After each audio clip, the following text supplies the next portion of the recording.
What's up, everybody? Welcome to the White Van Podcast. I'm Gabriel. I'm Jeremiah. And last episode or last podcast we're talking about Star Wars.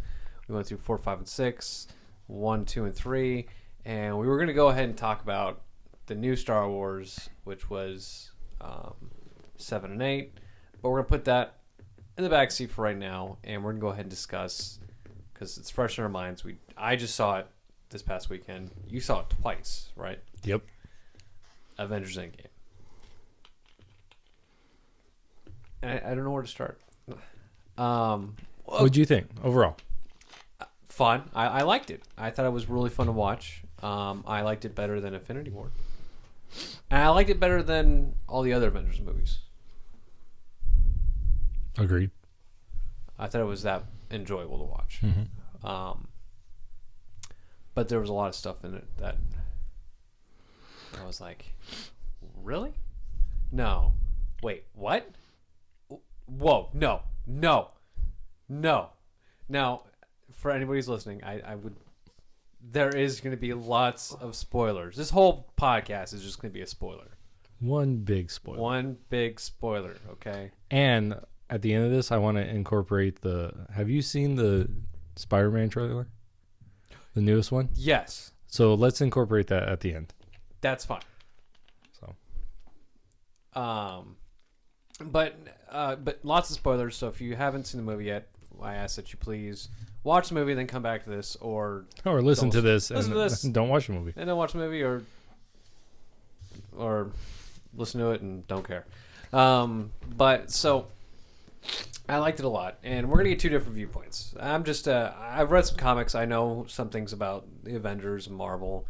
I've got an understanding of things. I'm not like some of the people nowadays that are like, I never heard about Captain America until I seen Avengers, and that's it, you know. But you know a lot about. You're more DC oriented, right? More DC, but I grew up on Marvel. Okay, so you got a really good understanding then. Sort of. So okay, we have a basic knowledge, some comic book knowledge. You're basic. You're basic of Marvel.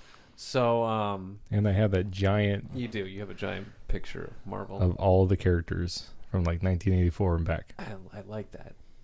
Yeah. I like that a lot. Nowhere to put it, but it's there. So overall, I liked the movie. It was good. Better than the other Avenger movies. Okay, well, let's start with overall plot. So the plot is everyone has been snapped away. Mm-hmm. So we start with that. Barton, Hawkeye, we get to see the moment his family's snapped away. And then we get taken into, they kill Thanos in that time. Then 5 years later, Ant-Man comes back, and they figure out, or Stark figures out how to go back in time. They go back in time to get all of the Infinity Stones. They come back into the future. They snap everyone back. The Thanos from the 2014 comes back. They eventually kill him, and happy ending, right? Well, for some people. Right. So, what do you think? Overall plot? Good. I actually enjoyed it a lot. I don't know if it's... I never read the comics in this, so I don't know if it's actually canon to the comic series. But as a movie standpoint, and as a viewer watching it, I really enjoyed it. I didn't think there was a part in the plot that I was like, I disagreed with. Well, the main plot of it. Yeah, the main plot. That's what we're focusing on. Yeah.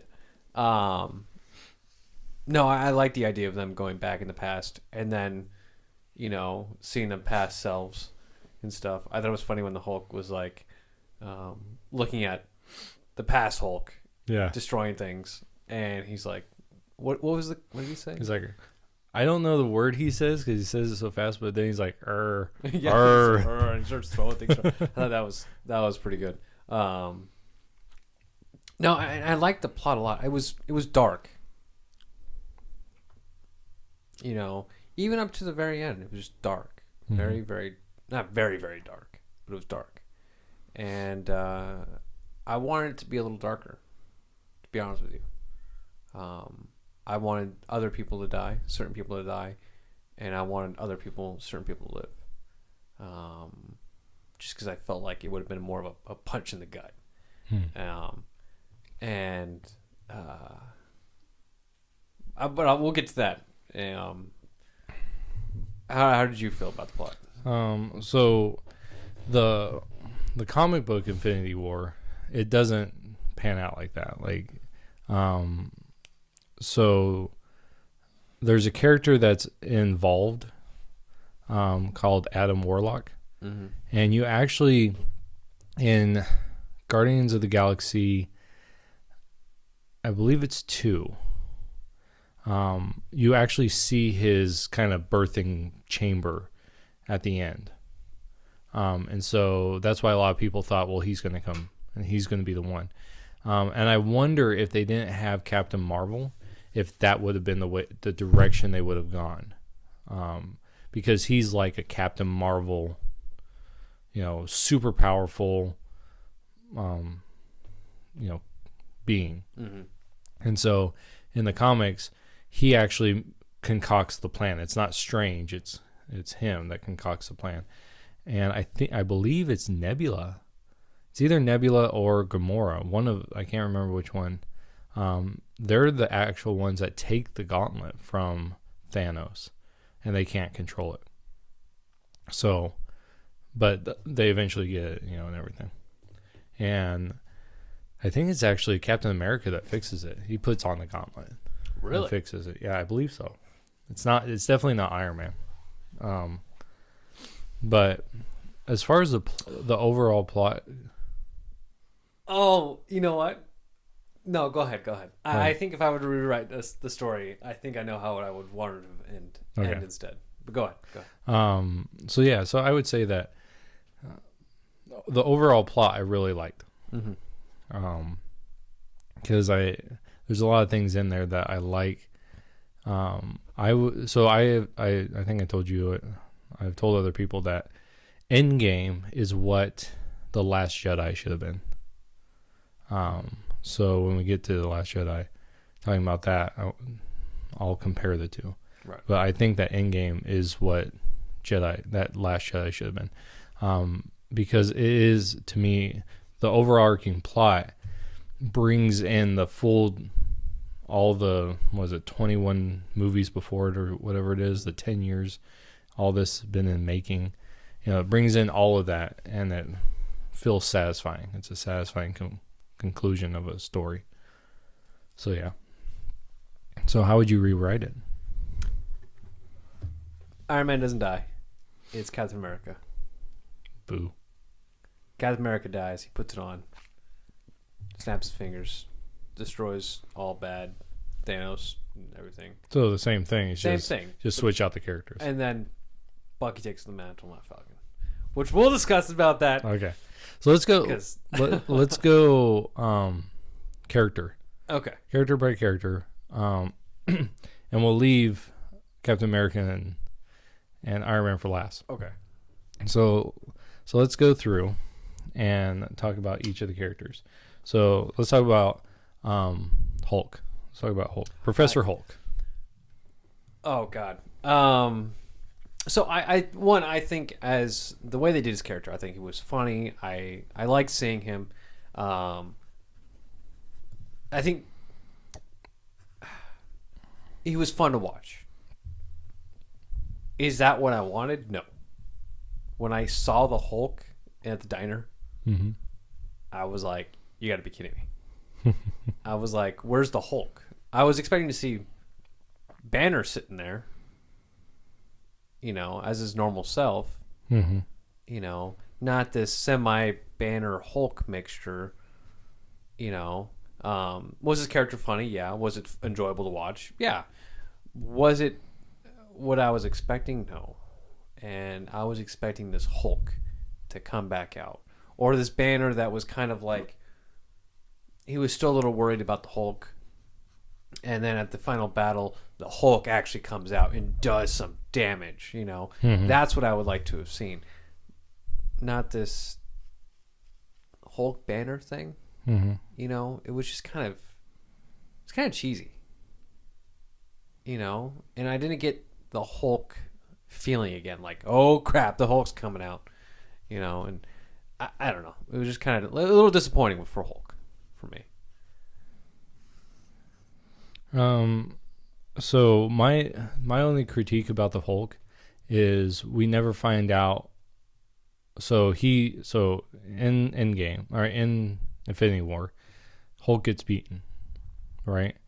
And Banner tries to get him to come out, and Hulk says no, right? Mm-hmm. There's no real resolution of that. I like the Hulk Banner. Professor Hulk is the character. I like it. I agree. It would have been nice at the end if Hulk or the full strength came out and we got to see some devastation. Did he look half his size? He was. Because he was half right. man, half Hulk. Right.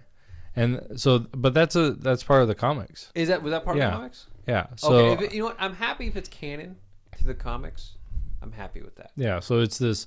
So it's, which I didn't think they were ever going to do a Professor Hulk. But they wouldn't go in that direction. You know. I still don't like it. Well, that's fine.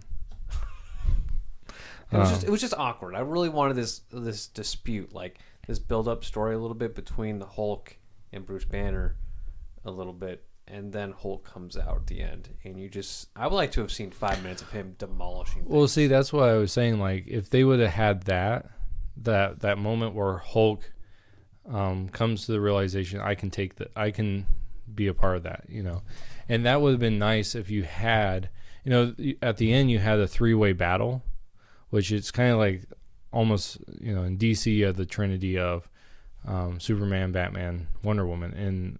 In this universe, it's almost like you have the trinity of Captain America, Iron Man, and Thor. So that's why they went after Thanos. But it would have been cool if there's that scene where Captain America picks up the hammer, which was an amazing scene.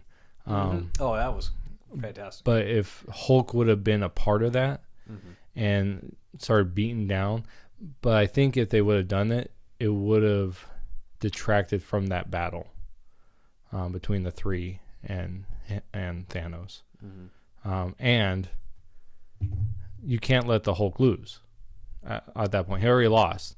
And so if he was going to lose again, I don't know, I think it would have been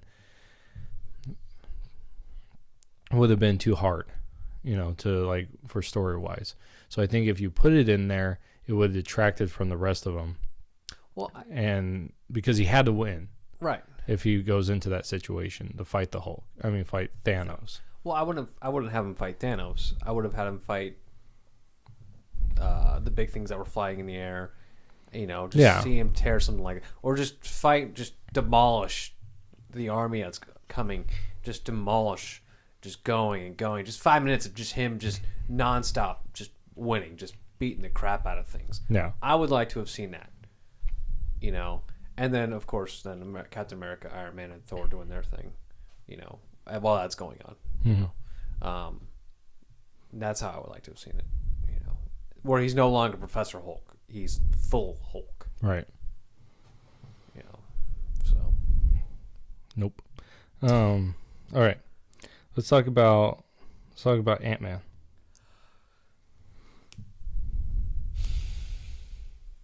Very funny character. Yes.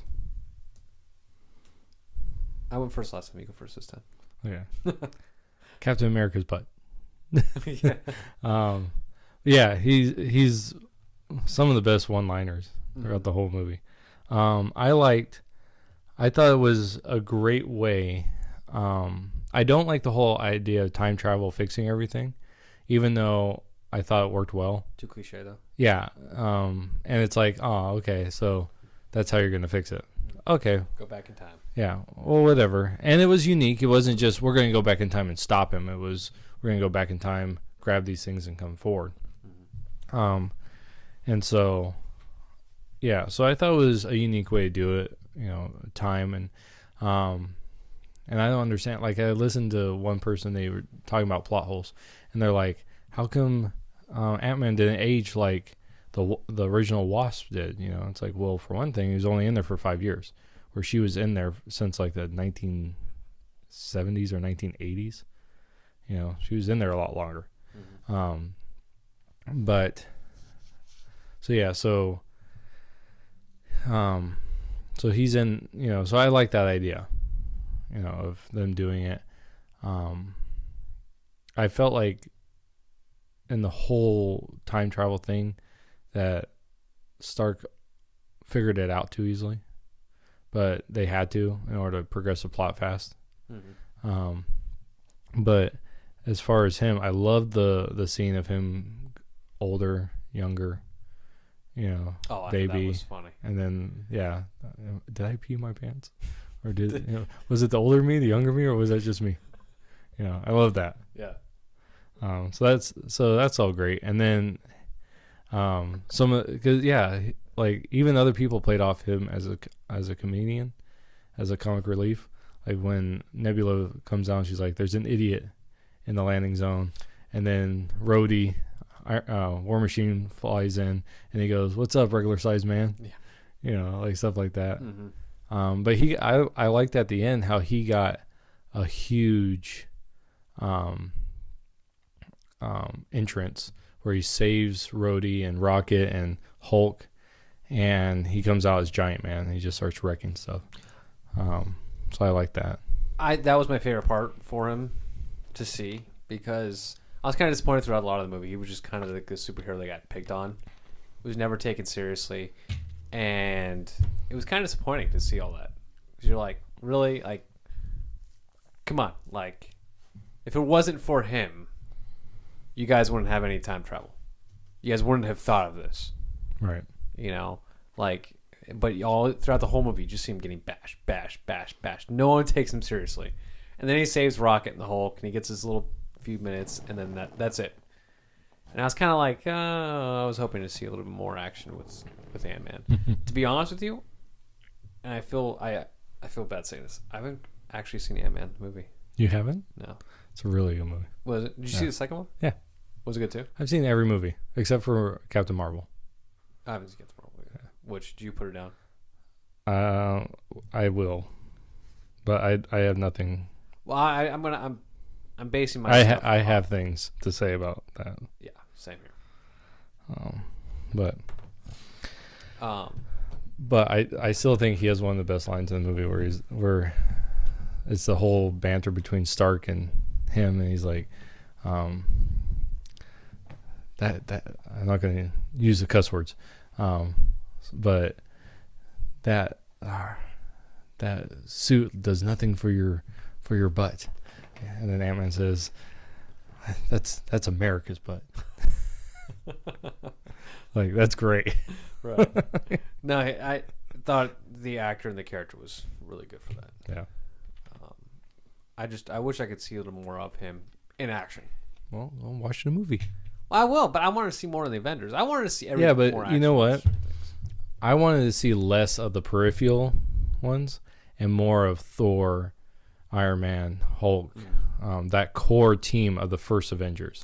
No, you're right about that, but I wish there was another movie. I wanted to see more of his superhero rather than more of just his character. Watch the movie. Well, yeah, I shouldn't have to watch the movie though, but like, I don't know. But if you got more of him, you would have lost more of the other people.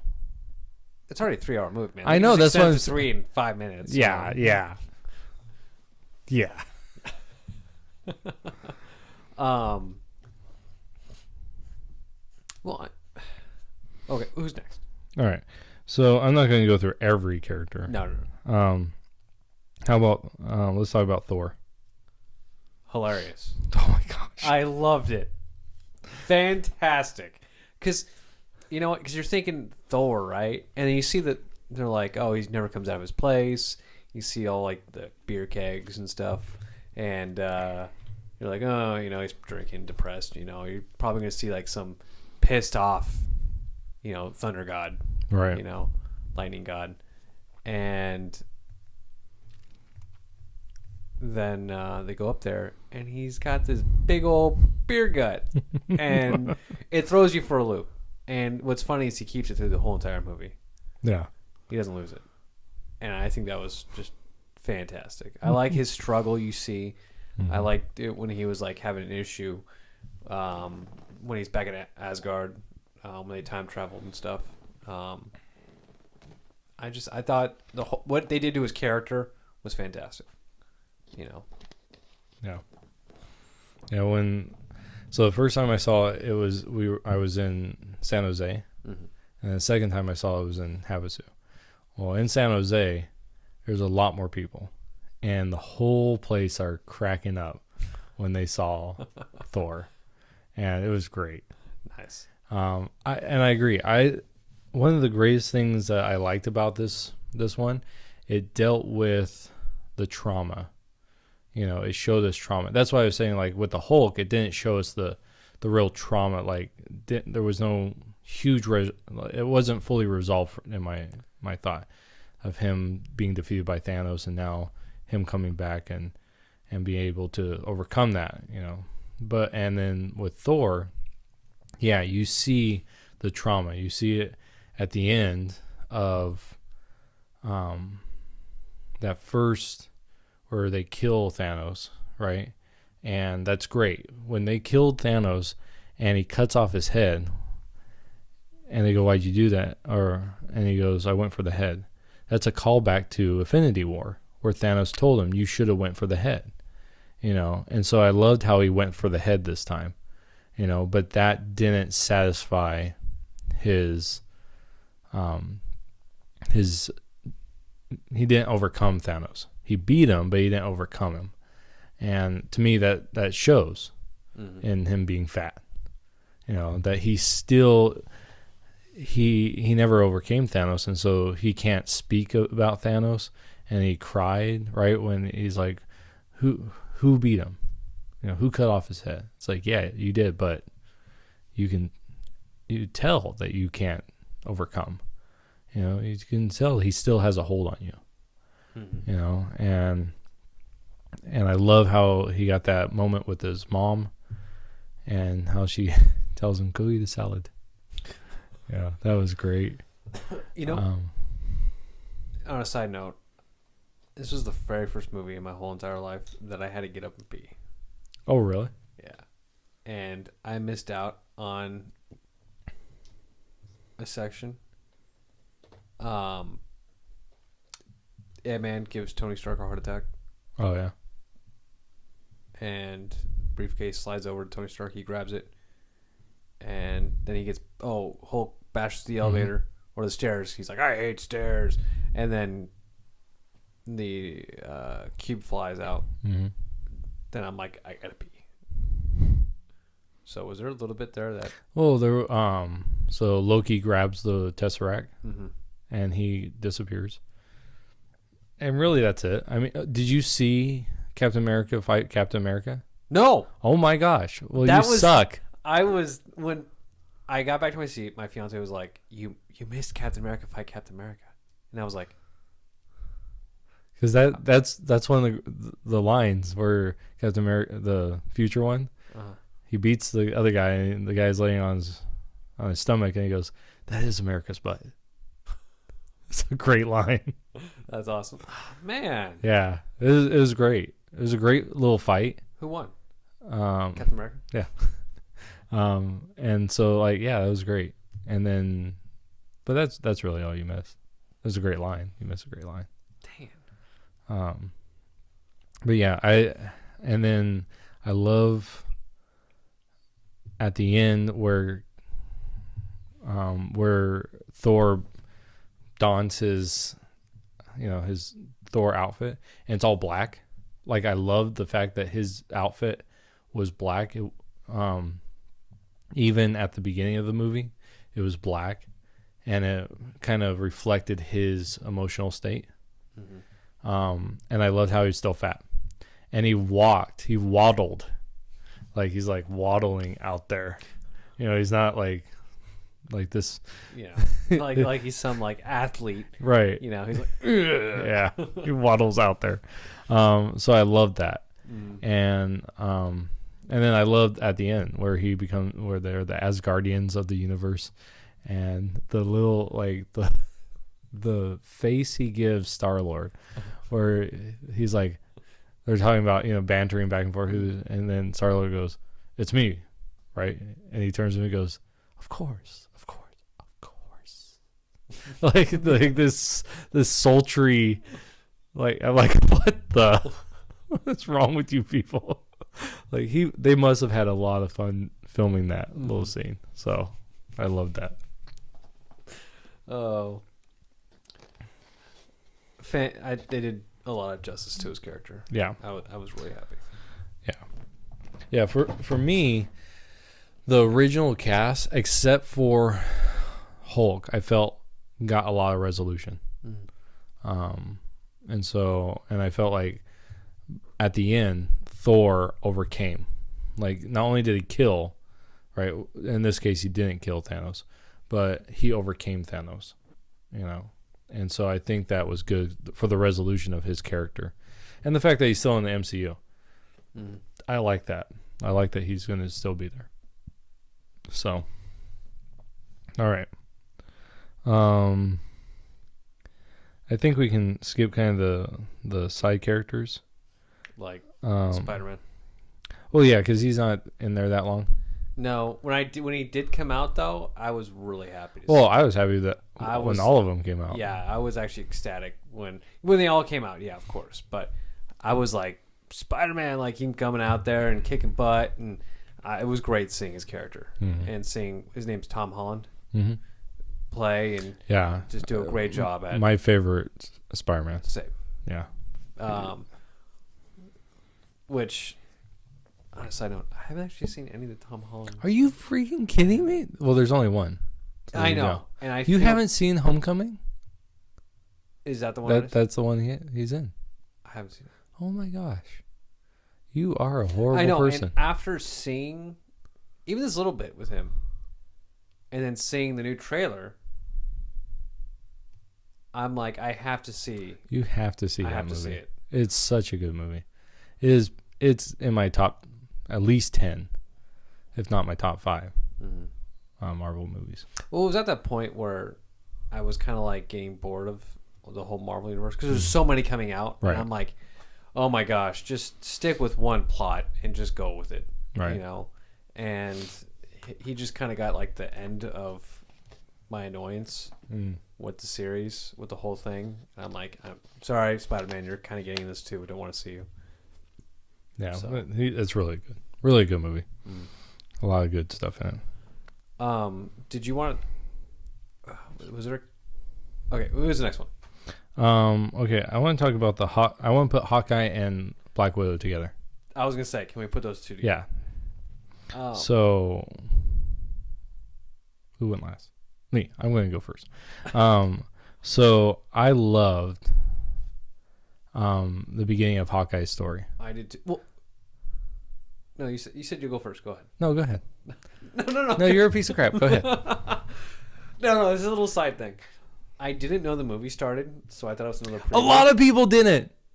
They were still talking. Yeah, didn't you? Did you not think it was? No, when I first saw the movie and once I saw the bow, I'm like, okay, it's starting. Like, because I understood what was I didn't know that that's how it started, but I knew because as soon as I saw the bow, I'm like, we're beginning here.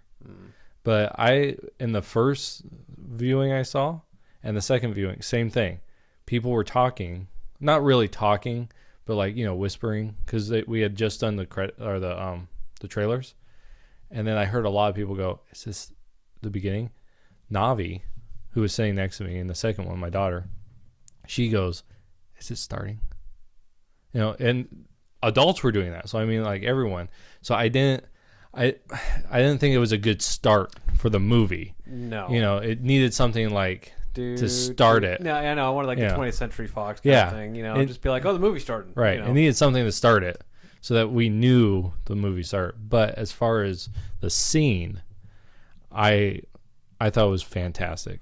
Oh. Because not only was it a great scene for like Hawkeye, right? That he's there, we get to see him with his family shooting stuff. I love the thing of where the mom's like, "You guys want hot dogs? Mustard or mayo?" And she looks at her dad and goes, "Who puts mayo on a hot dog?" It's like, yeah, what? Like, there's no ketchup in there? And then the little kid's like, ketchup. But I loved how he was, having her shoot. Mm-hmm. She dead eyes it, and then she evaporates, right? And then the parents evaporate, and you see him. The only thing I didn't like about that scene is when he's running, the camera runs with him, and it's really shaky.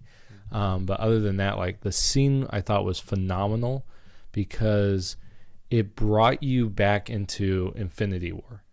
It's like that moment that you left months ago, you're back in it, and now you're ready for the movie. It puts you in that state of mind. I'm getting chills. It puts you in that state of mind of, this is why we're here. This is why it's going on, because all these people disappeared.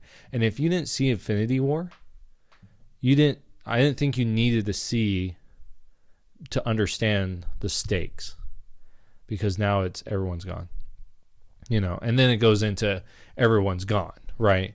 But it brought that emotional preparedness.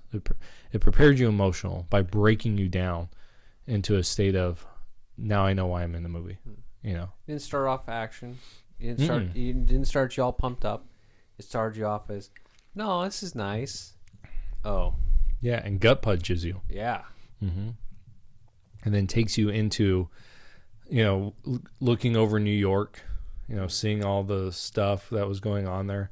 And I like that too. It brings you back into this understanding of, this is why the movie's where it's at, And I think that's good because you could watch it from Infinity War into Endgame and not stop the movie. Like, they can make a master cut of it going, and you never stop. It'd be like a 5-hour, 6-hour movie, but a master cut of the whole thing, you wouldn't have to be like, there's nothing jarring right there. It's everyone dies, goes into family dies, and now we're into the aftermath. So I thought it was a fantastic way of doing it. So,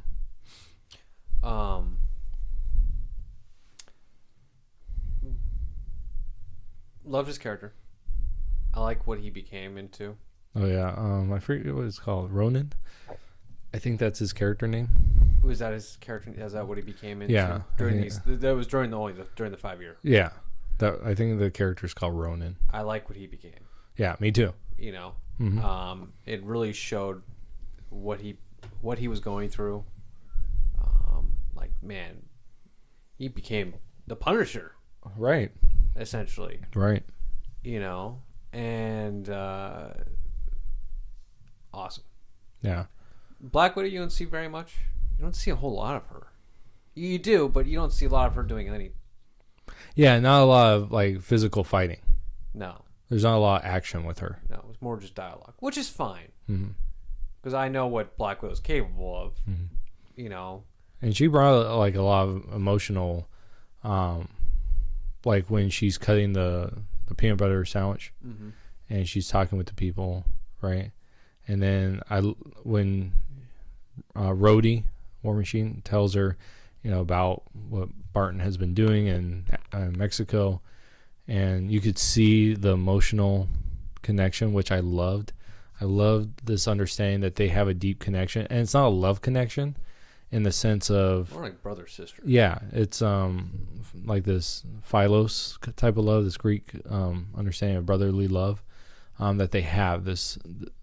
They're very connected, but not sexually, which is something that a lot of movies mess up because they have to have every single character sexually attracted to every other single character, and then you can never have a true like bond with someone. It's just about sex. And so I loved how they had that, and there wasn't a need for sex. So I really liked that.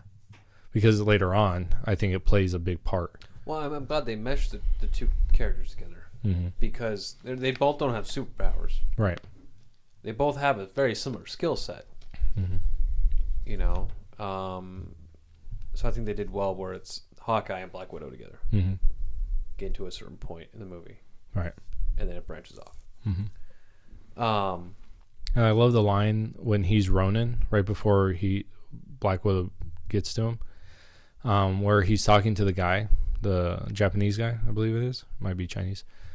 They all look the same. No, I'm just kidding. No, but you know, I believe it's Japanese. I think that's what they're speaking. I think they were in Tokyo. Yeah, they might have been. Yeah, they were. They were in Tokyo. There you go. And so, which I gotta mention something about that. But I love how the guy's like, "Why are you attacking us?" You know, he's like, "Because, you know, you were left. You know, the snap didn't take you, basically." And it was almost like this wrath of God type of. He's almost playing the wrath of God. You know, like you weren't taken out as you should have been. Like, and it almost seems like in Hawkeye's mind now is there are innocent people that died when criminals lived. The criminals should have been the ones that died. And so therefore, that's why he's doing it. He's taking over. He's being the Thanos to these criminals, except he's making them actual die, where Thanos didn't kill anyone. You know, just removed them. So,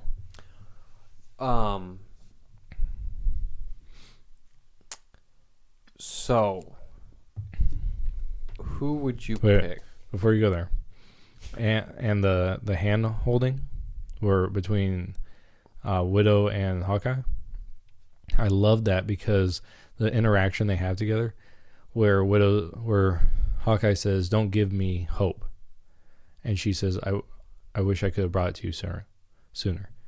And just you could the pain in both the actors, fantastic. Like I thought they did such a great job bringing that emotional weight, and because going back into it, Hawkeye is the one that brought Widow out of this assassin, what she was before, into a good guy.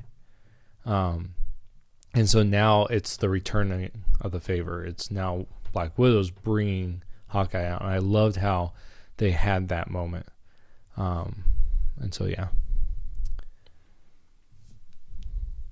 So now we get up to the Soul Stone, which, by the way, my fiance has never seen any of the Avengers, nor has she read any comics, so she didn't know who the dude was that was talking. Red Skull. Yeah, and when I saw him in Infinity War, I was like, oh, right. Like you got to be kidding me! Like that's Red Skull. Like and my fiance's like, who's the Red Skull? It's like you smack her upside the head. What are you doing? You know, what's wrong with you? Never violence towards women until now. Yeah. I never hit a girl before, but you know, putting it on my list, babe. But who would you choose? I know I'm getting back on because I've got multiple things like. That's fine. This is how I thought it was going to play out. Okay, the first time I saw it, I'm watching the movie, and this is how, in my mind, how everything's going to play out. I know they're going there, and one's going to die. Like I already know that because we know that from Infinity War. Like as soon as I found out they were going for the Soul Stone, I'm like, one of them's going to have to die.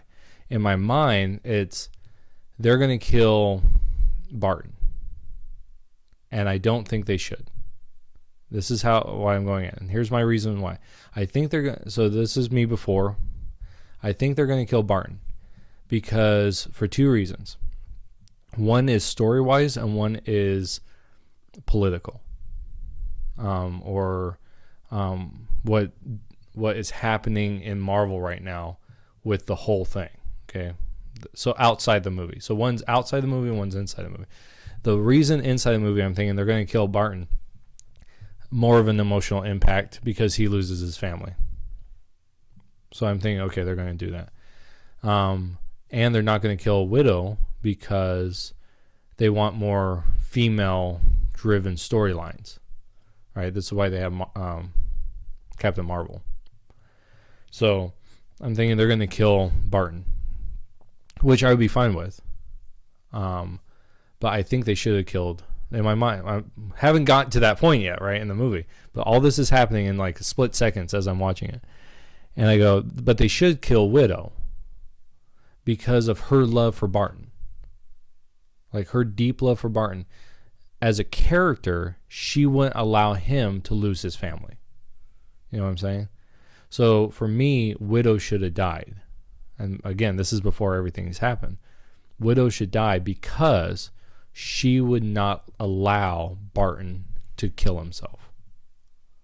And so when they started going back and forth, I'm like, yeah, this is great. I love going back and forth. And then he jumps. I'm like, yeah, see, they're going to kill Barton. And it surprised me when Widow grabbed him. Because I'm like, wait a second, what? And I thought it was more gumption from the directors to kill Widow. Because they just killed and I'll tell you, I think I'm right. And the reason why I think I'm right is because I've seen articles about how Widow shouldn't have died. Because she's a female? Because she's a female. That's lame. Yeah, and that's why I'm saying it's like, no, but as far as I understand the emotional impact that would have, a father losing his family to, he's sacrificing himself for his family. That's what he's doing. But for Widow to sacrifice herself for it's her family too. She's the aunt in this family. And to not allow that, I think was the right thing to do. Because it brought, it's one of those core characters, and it brings her story to a resolution, and it's a hero's death. And so for her to give herself up like that, I thought either way I would have been fine, but I like it more with Widow. Well, thinking about it I guess you can say a political standpoint, outside, I think it made her character look a lot stronger. Yeah. I think it makes the female character look a lot stronger, that she's able to do this. And if Marvel hasn't done a Black Widow movie yet, through this whole time she's been in the Marvel Universe, hasn't done a Black Widow movie yet, and they just came out with Captain Marvel, they're not going to do a Black Widow movie at all. Yeah. And this is all outside the movie.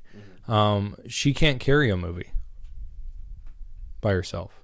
So she would have to do it with Barton, or it would have to be a prequel.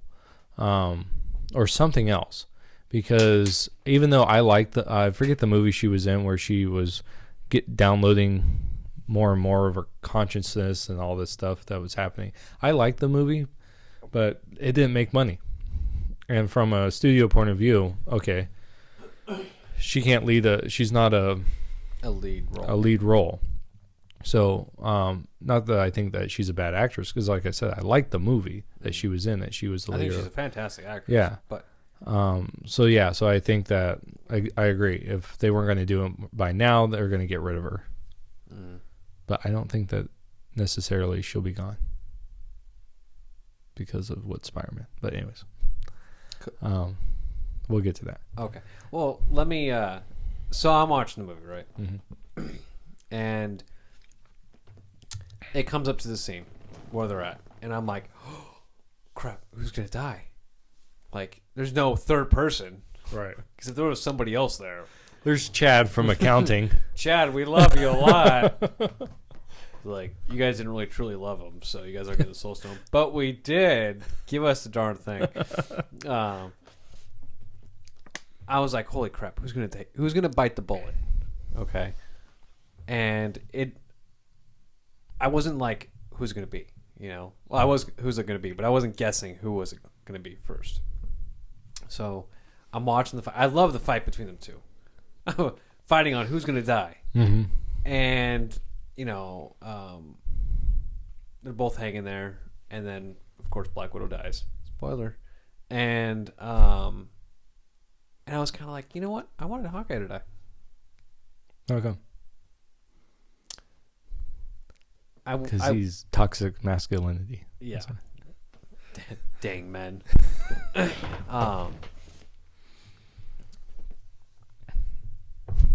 The thought of him dying to save his family, dying for the cause,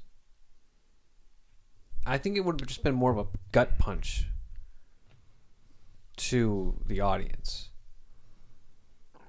knowing that he died because of the opening scene. He lost his family and stuff. And I think it would have been more impacting if you're like, he died, so his family's going to come back and have nobody.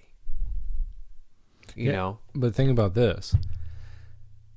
Being a military man, what would be harder to lose on the battlefield, a man or a woman?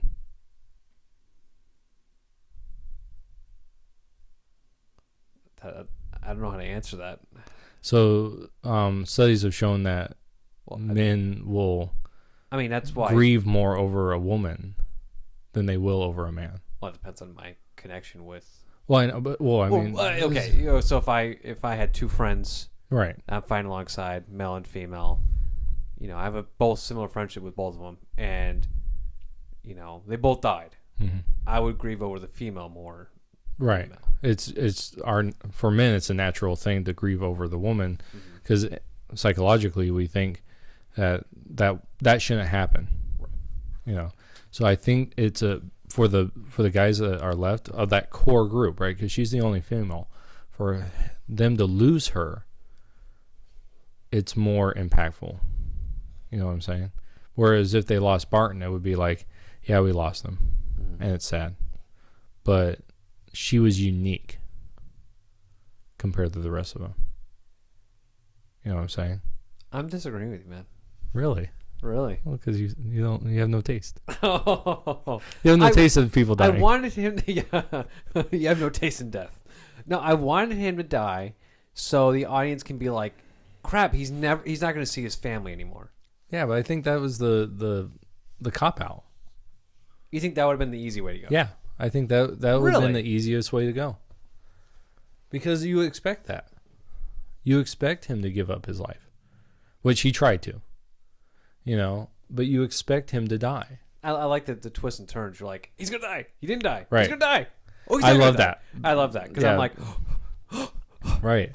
And I thought at the end, because to me that's what he wanted. He wanted to die. That's why he went off to be Ronin. She wanted to die.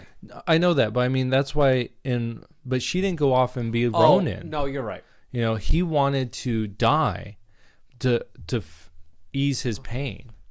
Well, I was hoping Black Widow would die. No, I'm sorry. I was hoping that he would die. Getting me confused. I was hoping he would have died. Mm-hmm. Just because, okay, no. In all story purposes, I'm happy that she died so he can be with his family that he lost, and all that. But I would like to have gotten a more gut punch, knowing from the first scene him losing his family to then dying. I really wanted that gut punch. Yeah, but see, I think that it wouldn't have happened. No? Yeah. I think because you expect the man to do it.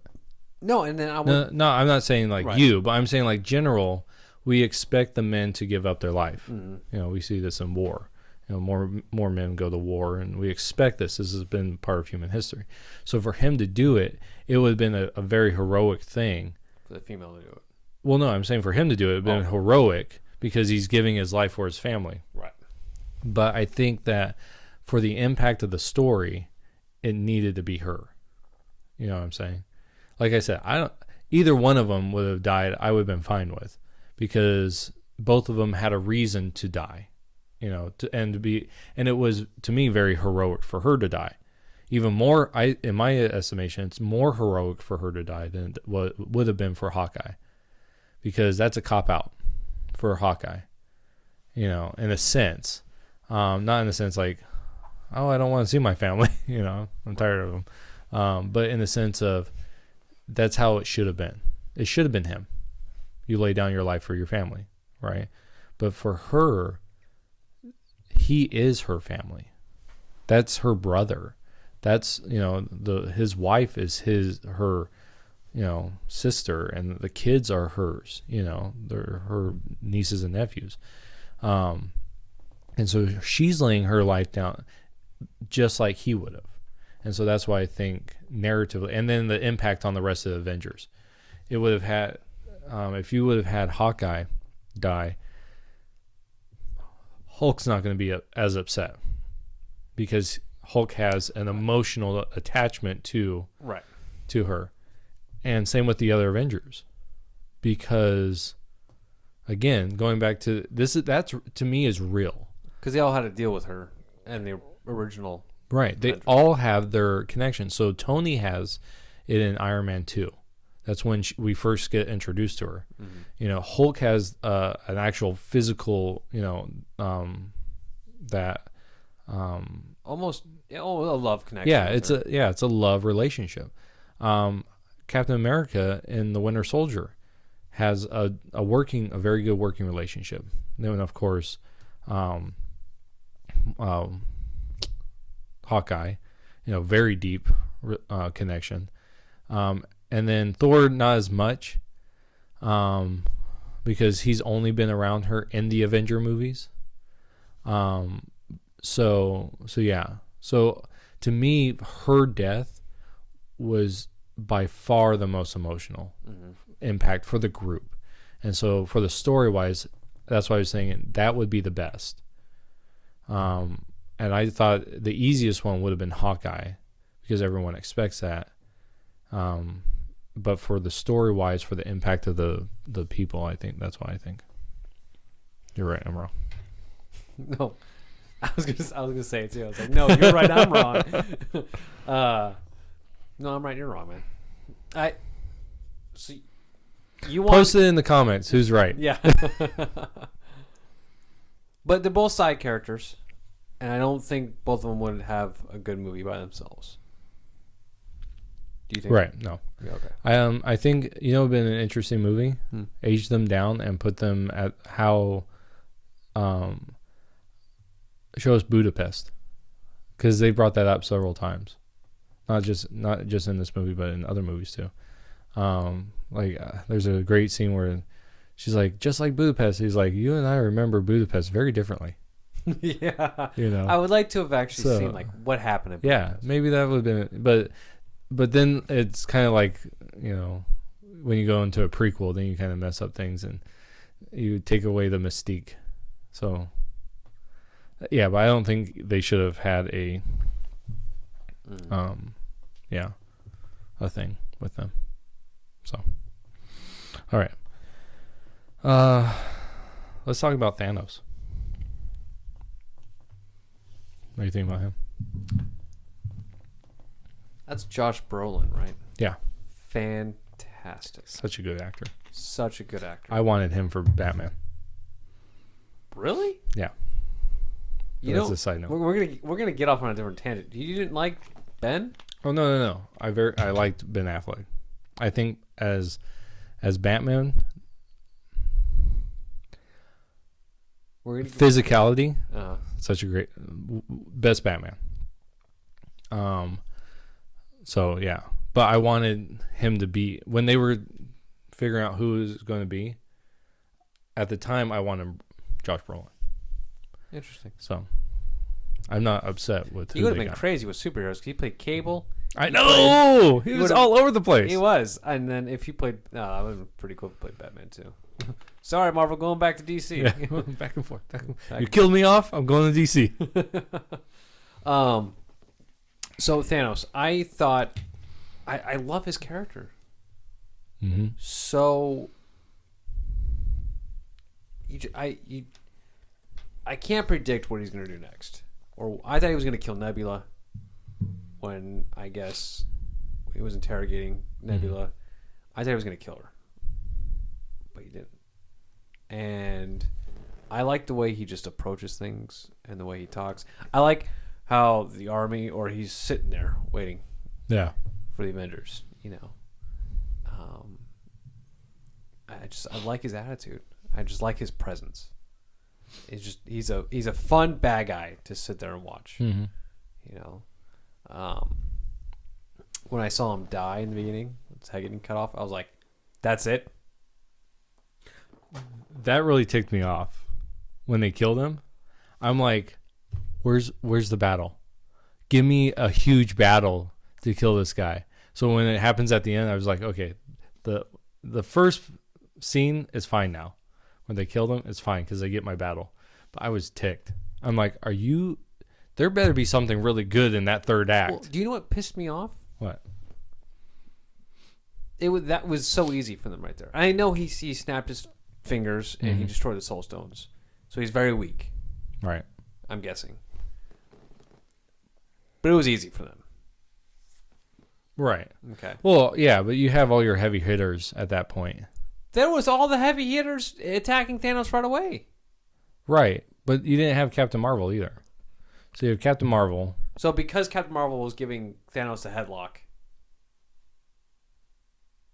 that's what did Thanos. Well, no, because I think so. You have in Infinity War, Thanos is driven, and after that, he's not. He's completed everything, and in his mind, there's nothing they can do. He's snuffed out half the universe. He's destroyed the stones. There is absolutely nothing for him to do. If he doesn't have a drive to do something, then he doesn't. What's the point? Yeah, he doesn't need to do it. At that point, there's no. He just wants to be left alone, and so he doesn't have that need to defeat them, or that desire. Not a need, but a desire. I did. It was interesting seeing Thanos just normal. There. Picking fruit, whatever the heck it was. Going to his place. It's a prickly pear. Was it a prickly pear? Oh, I don't know. Watch your Jungle Book. But it was great seeing him just as his normal self. This Thanos the gardener, Thanos the There's hermit. a great meme. I can't remember the guy, but it's a big old black guy, and he's in a towel. And he's cooking, and he turns in the meme. He's at like a kitchen. He's like looking back towards you as the audience, and it's like Avengers roll up on Thanos. It's like that's a great. I saw that. I'm like, what the heck does that mean? And then we see it in the movie. I'm like, I got you. It was great. But I like seeing that part, and I like seeing the helplessness in him, and then I haven't been recording any of this. Are you? No, I have. Never mind. Oh my gosh, dude! You had me scared there. We just went through this whole entire conversation.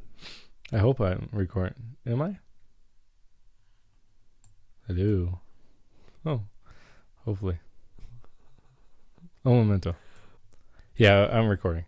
Okay. You scared me there, man. Woo! Yes. Oh man. We just talked a long time without Rookie recording. mistake right there. So. And then I like seeing the difference, the one where he isn't driven anymore, like you said, and then to his driven self, and seeing how hard he'd fight. Right. I understand where you're without the Infinity Gauntlet. Right. Because he just tore through everything with it. I didn't agree with that so much. What? Without his Infinity Gauntlet, how powerful he was. Why not? He's supposed to be one of the most powerful mortals in the universe. Yeah, but he just punched Captain Marvel, didn't he? Just as a normal self? No. Oh, he had the gauntlet on? I can't wait to talk about that. Let's not talk about it. I can't wait to talk about that. What, Captain Marvel or Thanos? No, that moment where he punches her. Where he punches Captain Marvel. Yes. It was my favorite scene in the whole movie. When he punched Captain Marvel and Captain Marvel flew. Yes. He used a power stone, by the way, to do that. He put it in his hand, right? Yeah. And punched her. Right. My favorite part of the movie. By far. Really? Yes. And on a field, on a football field, if everything in the whole movie was at yard 1, that scene to me is 5 football fields away. I love that scene so much. That moment was my favorite moment in the whole movie. Okay, why? Okay. So this is getting into who Captain Marvel is. So do you want to wait? Yeah, we'll wait. Okay. Then. Yeah, because I haven't seen. Did you see? We'll talk about Captain Marvel next. Have you seen it yet? No, I have not. Okay. I heard it wasn't very good. I heard it wasn't good either. I will watch it on DVD when it comes out. Really? Yeah, because I will watch everything. But I will not spend $36 to go see it because the whole family goes and sees these movies. So I forgot it's not just you. Yeah, if it was just me, I would have seen it. But I'm not taking the whole family to go see this movie. So I'll pay the $2 at Redbox to go see it. So, but to finish with Thanos, because we'll talk about Captain Marvel next, because I want to leave Iron Man, Captain America, the real Captain, at the end. But Thanos, loved his character. And I love the way he went out.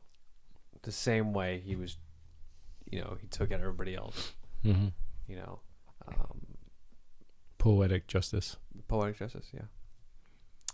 So, I agree. I think that Thanos was probably, in the Marvel Cinematic Universe, the best villain. Mm-hmm. Like, hands down, the best villain. His motivation was very good, I thought. I think, like, if you start analyzing it, it doesn't make sense. Because as the reality is, as technology increases, our ability to take care of more people increases. So you can have more people on less resources because of technology. So if you really start thinking about his plan, it doesn't make sense. But in the comics, it was him trying to impress Mistress Death. So by taking her out of the equation, it makes it so he's trying to do good in the wrong way. Mm-hmm. Like he could have easily snapped and made infinite amount of resources.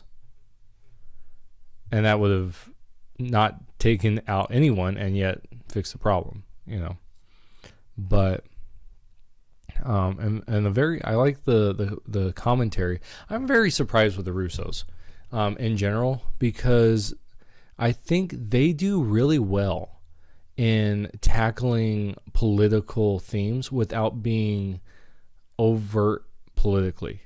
Like the whole because they're the ones that did Captain America Winter Soldier, which I think is it's to me the best Captain America movie. But it's also, I think, one of the top Marvel movies. But they tackled this understanding of Steve Rogers, of our modern surveillance and modern, wanting to stop criminals before they happen, with Rogers' justice of that's not freedom, right? That's tyranny. Mm-hmm. That's what he stopped. That's why he went to war, right? And I loved how they worked with that. And then with Thanos, I love the idea of this Darwinian evolution approach to survival of the fittest, and the fittest will survive, right? This idea that we take everything out and we just go, Captain Rogers fight against. See, oh man, this is what I thought. I don't know if Captain America is their favorite character, but it seems like it, because they take Rogers' stance against tyranny, right, against the Reich, against Hitler, and it's almost like it's a bookend. Thanos is that, except the only difference with Thanos is it's not he's not doing genocide of a specific race group, yeah. Rather he's letting nature take, it's like everyone's unequal, yeah, in my eyes. Yeah, I'm not racist, I hate everyone. I'm not racist, you're all worthless. Yeah. But I like the idea that it's still tyranny. It's him deciding of this, and so I love it. And I love how it's not mean. He's not doing it to be a jerk. Like, I love that little part in the battle between the three heroes and Thanos, where he's like, it was never personal. This whole thing is never personal. It's always for the greater good. That's his desire, is for the greater good. And of course, he's going about it the wrong way, but I love that because it brings a realness to the evil person. And so I think in the cinematic in the MCU, he is the best villain. Mm-hmm. I think overall, in comic book, him and the Joker are the two, almost like one's chaos and one's deliberate chaos. One's the Joker's like just chaos for chaos sake, where Thanos is chaos for a good. At least in his mind.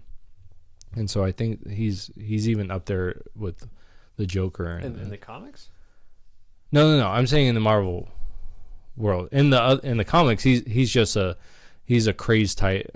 What do they call him? Crazed tyrant. No, because he's a Titan. He's like the Mad Titan. He's called the Mad Titan, and he's just there to kill things. Like that's it. Like that's all he does is kill things because of Mistress Death.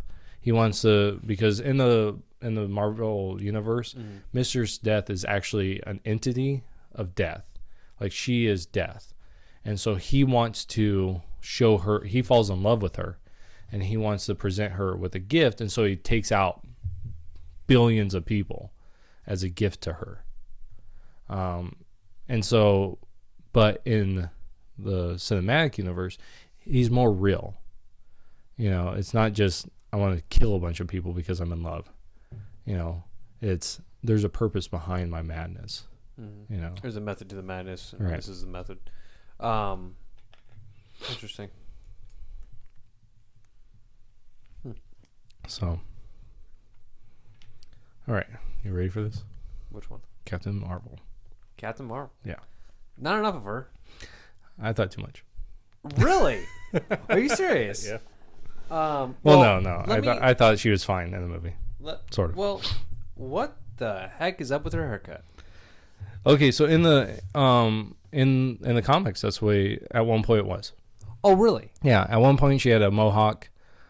She's had a lot of the Captain Marvel comic books are like constantly being revamped because they are not good comics. I don't believe she's. I would have to really look on that Marvel universe. I think she's on there, but she's on there as Miss Marvel. Okay. So if you could talk for a little bit, I'll go check it out and I'll point it out to you. Yeah, go ahead. Okay. So, didn't she start the movie with long hair? Yeah. And then all of a sudden she comes back 5 years later. 5 years later with a haircut. I wasn't too hip on that. Again, with the word hip. Wasn't, I don't know. It seemed like this, you're making Captain Marvel into this manly kind of character. I liked just a female character of her. If you're going to make her female, make her the way you originally had her. Don't all of a sudden make her butch. But see, that's the thing is that she's supposed to be a masculine character. Is that what her character is designed to be? Well, that's where they're taking her character. And I don't like that. I don't care what you like. That's the way that they're doing it. I know. I don't like it, though. Because, It's because you have toxic masculinity is what it is. I know, right? Seeing her character in action, I was excited because what I was told before I saw this movie that Captain Marvel was coming and she's going to be the kick-ass character to go ahead and save all of the universe. And she really didn't do anything. She gave Thanos a headlock in the beginning. And she took out the spaceship. And that's it. And she got punched in the face by Thanos. That's it. But see, that's why I think that this movie was more about the core characters. And I think that if they would have put her more in it, then it would have taken away from the other characters. But I think she should have not been. I think they should have put her in a little bit more to give her character some little bit more substance, because, everyone was like, "Oh, Captain Marvel's going to be coming." She's here to save the day. She's here to bring something to the group, and she didn't. She really didn't, though. Well, I'm glad. I'm glad she didn't. Then why the heck did she show up? Why did they put her in the movie? Well, see, okay, so why they put her in the movie? Because they need something for the next phase 4. They need someone to be the main person, because you don't have Captain America, you don't have Iron Man. So who's going to be the heavy hitter and the person that's going to be the leader of the group? This is going to be stupid. Okay. That's why she's there. I mean, I'm not saying I don't like Captain Marvel. Okay. Or what is it's Captain Marvel, right? Yeah. It's from getting Captain Marvel, Captain America. I don't mind her character. Okay. I wanted to see a little bit more of her. So I can go ahead when I actually see her with the Avengers, I can be like, okay, Captain Marvel, instead of Captain Marvel that only put a chokehold in Thanos, just flew into the ship, blew it up, and then got her face punched. Captain Marvel, leader of the Avengers now. Yeah, well, you should have seen the other movie then. Did you see it? No, we already talked about this. I know, but Tony and Captain America did so much more than Captain Marvel did. I know, but that's because that it should have been that way. I wanted just a little bit more. I wanted to get some little more substance to Captain Marvel. But see, then that would detract from everyone else. No, I wouldn't have. Yeah, it would. No, I wouldn't have. Yeah, what? No. Tell me, where would you put her in? That wouldn't detract from the other people. She didn't go back in time, did she? No. Why the hell didn't she go back in time? Okay, so she goes back in time. What does she do? I don't know. AIDS somebody. Okay. Died. She's the one that in the Soul Zone. They throw her off. Yeah, exactly. Fixes everything. Ta-da! I don't know. I feel like they could have gave us a little more substance with her. No, I think it would have taken away from the story. I want a little more substance. Because the thing with her is she's the Superman. That's the problem with her, is she is the Superman complex. April Fool's, she's not, because Thanos just punched her in the face. With the Power Stone. He couldn't handle her without the Power Stone. So she's more powerful than he is. So if she goes in there and it's just her and Thanos, right? No, I'm not saying that big fight. Once she gets punched out and knocked out, I'm fine. No, well, that's the end of her. No, I'm saying so if you had these three together, right? Mm-hmm. And then they all get defeated, without that Power Stone, Thanos is defeated. And she's the one that does it. But that detracts from the other three. No, I understand that.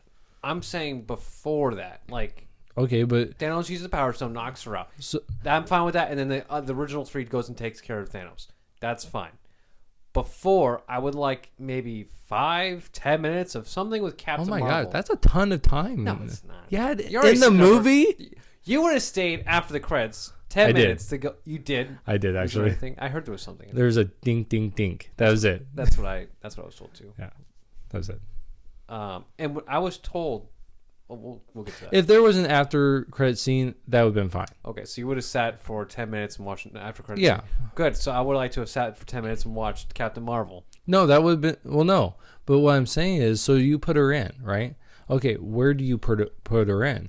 She comes in, right? And it takes out the whole freaking giant spaceship. No, it's fine. I wanted more of her. So, but if you put her back, right? So if, let's say between, so we get an introduction to her, right, at the beginning, and then the 5 years, and then we don't see her again until the final battle, which is, I think, great. Because who do you have in the rest of the story? You have Hawkeye and Widow, right? Okay, you're going to lose those moments with them because now you have to make room. You're going to lose the stuff with Nebula, right?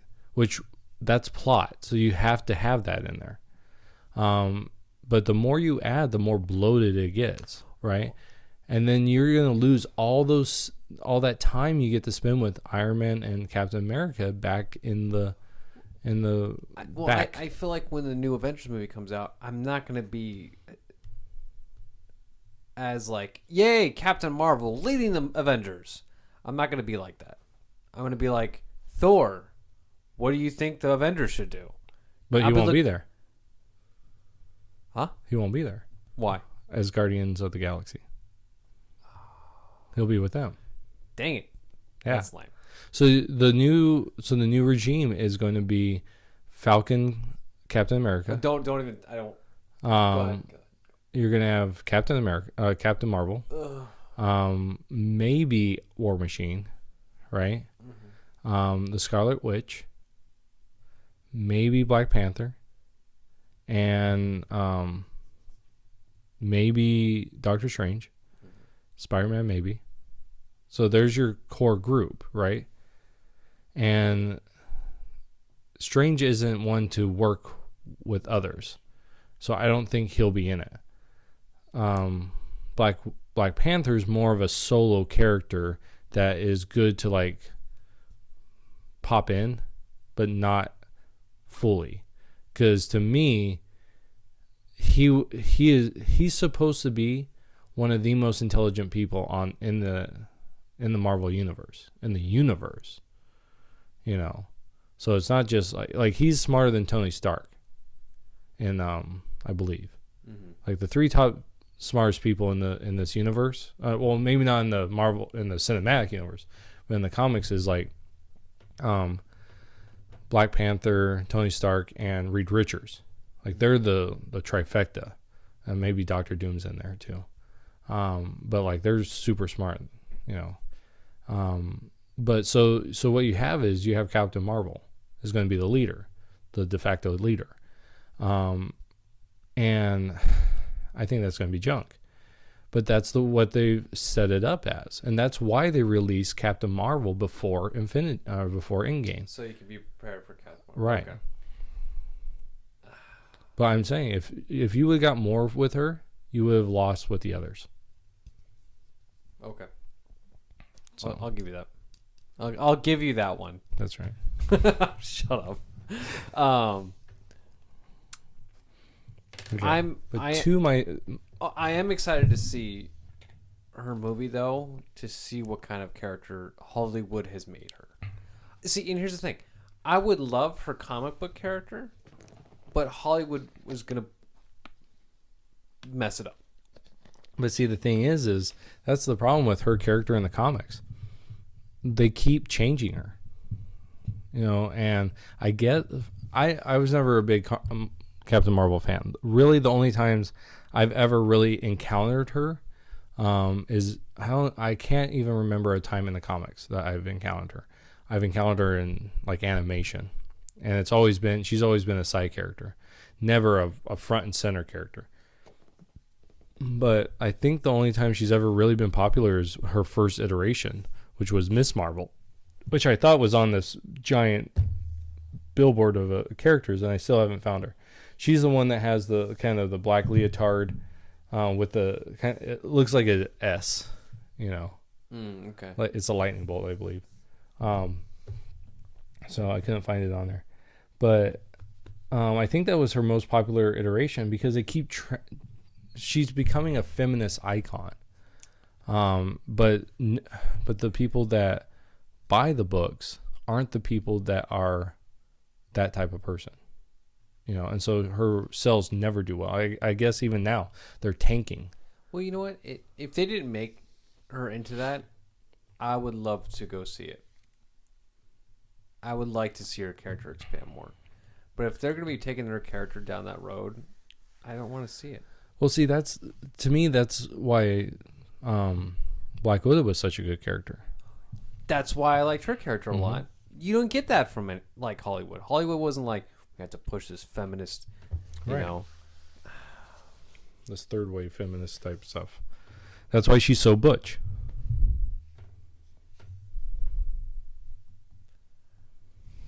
No? I don't like that. So, yeah, I don't like at the beginning of the movie with her because she already has a chip on her shoulder. I don't like it. And then at the end of the movie, I like one of the best scenes that she's in my opinion, is where she looks at Peter and he's holding the gauntlet and he's like, "Hi, I'm Peter Parker." And she goes, "Hi, Peter Parker. You got something for me?" Like, that's her bet. Like, if that is her, fantastic. Like, that, I would love a character like that. This happy-go-lucky, very, little witty. Yeah, witty, got these little things to say and smiles as she does it. Like, I would love that character. The one at the beginning of the movie, I hated. I didn't like her. I liked the look of her character. I didn't like her attitude. Yeah. It wasn't team-oriented. It wasn't... Yeah, it was me. Yeah. Right. And so, in that 5 years that she's been working, it kind of gives that. And and like some of the lines she says, like when they're in the holograph scene, where Rocket's like, where were you? And she's like, the universe is a big place. Everything that's happening on Earth is happening everywhere else. And Rocket goes, good point. Like, that's authority. And I liked it because it's like, dude, I'm looking at the big picture here. I'm not just looking at Earth, which I thought was a good scene. Mm-hmm. And then when that scene with Peter Parker, I don't mind her haircut. Because it matches the comics. Right. I don't mind her haircut. It's what it represents. What it represents. And it's Hollywood butchering up a superhero. Make her into a female. And just make her feminine. Yeah. A strong feminine. Like Black Widow. Black Widow, and this is what she's getting compared to, is Wonder Woman. Wonder Woman's a feminine character that is both feminine and powerful. I love Wonder Woman, by the way. Yeah. That was a great movie. It was. And so, but yeah, so my least favorite scene in the movie, and the scene I thought was going to ruin the movie for me, was when so right after that great banter she has with Spider-Man, he goes, "How are you going to get through?" And then all the females in the whole movie descend right there. It's like someone shot up a female flare and said all females come to this one spot, because it's every single notable female, right, in the movie descends on that one location, and they're like, we're gonna do this. And it pissed me off, because it's this feminist, like, we can do this. And I was going to be horrifically upset with the movie if they would have achieved it, because what that would have said to me is the guys don't mean jack. And to me, it's both. You got to have both of them, right? Because I love the Scarlet Witch, her character. I love the actress who's playing her. Oh, I thought she was doing fantastic. Yeah. But the three main guys couldn't do jack. And here comes all the females, and they're just going to rip through everyone. And this is why I love what happened. Thanos throws his sword, blows up in Captain Marvel's face, which that he is unstoppable, right? Mm-hmm. He goes after, he starts fighting with Captain Marvel. I don't mind that she's more powerful, and he realizes it. But it was so good that he took the Power Stone and then punches her in the face. Because to me, what that says is, you're not as powerful as you think. This isn't about one character rising above everyone to win. This is all the characters coming together to defeat this guy who is almost a godlike, And when that happened, then it was like, there you go. That was a great, I don't think they should have the feminists all coming together. What they should have done is throw in a bunch of different characters.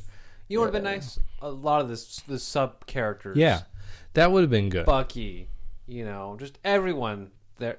That was a sub character. Yeah, Groot. Yeah, exactly. You don't even see them anymore. Yeah, in this one. You get a couple of shots of them, and that's it. And But in that moment, you could have had a lot. Exactly, the sub characters come in. The ones that were lost, you bring them back here. Yeah, and now you throw in throw in girls, throw in guys, throw in everyone to make this final. It's a final push into the thing. And again, that would be a great.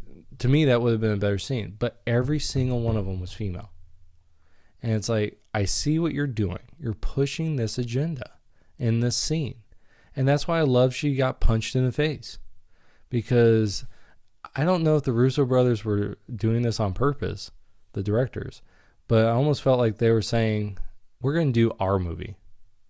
We're not going to do this feminist thing. Because I've heard, listening to other people who don't do as good as podcasts as we do. You should never listen to them.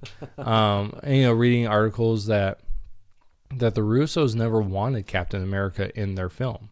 They wanted it strictly to be that core group. They didn't want Captain Marvel? Yeah, Captain Marvel. You said Captain America. I was like, huh? No, they didn't want Captain Marvel to be in it because they felt like it detracted from that original cast. They wanted them to be the ones that overcame, rather than having like Ex Machina, right? An Ex Machina experience where you just have this super powerful being. They come in and they do it. And it's like, why? Because you couldn't do it on your own. We do this in games, right? When we play games and everyone's losing, you're like, oh, well, this guy came in and he saved the day. It's like, that way you guys didn't die. Right. Right? And so that's what I felt like she was that character that, but I love that she got punched in the face. That's why it's my favorite scene. It was like, it wasn't, I'm not saying be put in her place. Put that woman in. Get back in the kitchen to make me a sandwich. Get back next to the heroes. Right. As one group. As one group, not as yourself. Right. That's why the scene before with everyone coming out, out of the ring, out of the dimension rings of the wizards, like that was a great view of this is how it is. It's a whole team effort against this, and that's what I liked. That's one of the things I like. So that just to me juxtapose. You have this one group that's the ones that are going to win, and it's like that's not, to me, up until this point it's been a team effort the whole time, and now you're going to give it to one person. Oh, they won. Luckily that didn't happen. She got punched in the face. Yes. So something we can agree on. So that's why I love that scene. Yeah. So. So who do you want to tackle first? Iron Man, because Captain America is going to go to course to the end of the movie, and we can. Okay. Yeah. I'm happy that he died. I thought you didn't want him to die. No, just looking at it back now, I think it would be kind of cool if Captain America died instead, and then Bucky takes the mantle. But again, we're going to take care of that in Captain America. Okay. But I think that would be kind of cool. But with Tony Stark dying, as with the way the movie portrayed it, I think it was fine. I love his character throughout the whole thing. I liked how he wanted the way time is now. I want to be with my family. I have a daughter. Things are the way they are. They just leave them. It is what it is. Mm-hmm. I don't want to change anything. I don't want to go back. I don't want to lose what I have. And you have this very conflicting Tony Stark. We were defeated. We're defeated. Just leave it at that. And then he was given a little bit of hope. Right. And all of a sudden, he starts at his computer thinking of what he can do, and he finds a way. And then they go and they beat Thanos. I love that. Because at first I'm like pissed off. I'm like, Tony, what are you doing? You help the Avengers out. And I like the little fight between the Avengers trying to get Tony on their side. And then, of course, Tony dying. Which I liked how it became a reverse role with Spider-Man being there. Mm-hmm. That was very touching. You know, it's kind of a little cheesy in the fact that now the roles are reversed now, but yeah, I was fine with him dying. And, that got spoiled to me. Yeah, you said that. I was pissed. Yeah, you texted me that. My fiance's cousin was like, because I was out there in Indio, and we're standing around. We just got done hanging out. She's like, let's go out and get some In-N-Out burgers in the memory of Tony Stark. And my mouth immediately dropped. I was like, what? I didn't even say anything. And then my fiance looks at me, and she sees the horror in my face. And she looks back at her cousin. She goes, he never saw the movie. Like, so serious. And her cousin felt so bad. Good. Yeah. And I looked at her cousin. I'm like, I hate you. I hate you so much. There's a ring of hell for people like you. Yeah. Oh, man. I was so pissed. But then what kind of sucked it didn't hit me as much. My fiance's crying. And yeah, I was very emotional. And she never saw any of the other movies? And she was crying? She fell asleep. It was her second time watching it again. Oh, my gosh. Yeah. She Yeah, hasn't give seen all her the Star Wars. speed. And she hasn't seen any Lord of the Rings. Wow. I don't think this marriage is going to work. Indiana Jones. Are you sure this marriage is something you should be moving forward Just with? speaking about it now. I'm second guessing it. She doesn't listen to this anyways. Yeah. Thank God. Love you, sweetheart. But no, I was fine with him dying. I'm kind of wondering what's going to happen. Who's going to take up his role? In the comics, did Tony Stark ever die? It was always Tony Stark. No. He's died and come back and been an AI and tons of things. So there was someone that takes over. Her name's Riri Williams. Who? Riri Williams. She becomes Ironheart. I believe that's her name. No one likes her. Well, very few people liked her comics, and so they kind of they got rid of her and brought Tony back. Because that's what they do. You love his attitude. You love his character. When you replace it, it's just Now, see what somebody was telling me was, remember at the funeral, his funeral, there was somebody standing there, a kid, blonde hair. Yes. You know who that was? Yes. Who was it? Okay, so apparently people are saying it's the kid from the third Iron Man. Yeah, the one that he saved. Yeah, which I thought was ridiculous. You like that one? I don't like. This is the reason why. Because you're going through the whole thing and go, okay, I know that person. I know that person. I know. Who the heck is that guy? I know that person. It's like, that's the one person I'm like, I watched it twice. Mm-hmm. And both times I go, who the heck is that guy? And I'm just sitting there going, this is ridiculous. Like, I don't know who that is. And then I was talking to Jack, and he tells me it's the kid from the Iron Man 3. I'm like, how are you supposed to know that? Like, everyone else is from a movie, and a substantial character in a movie. Or at least connected to a substantial character. This kid is just randomly Iron Man, and now he knows everyone else's superhero identities. Woohoo! Yeah, I know. I was kind of like, it was bugging me. I'm like, who was that?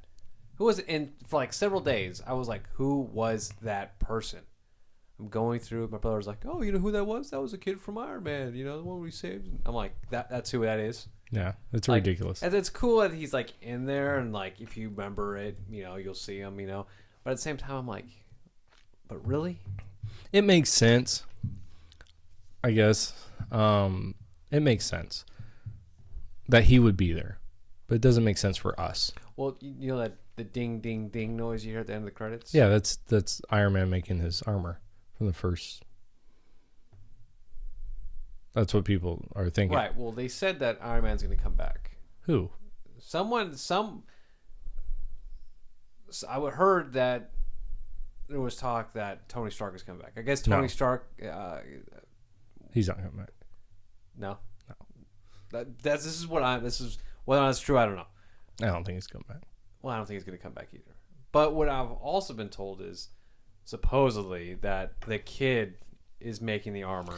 Maybe, but I think Iron Man. when we talk about the Spider-Man thing, because I think this plays into his, I don't think that's true. Mm-hmm.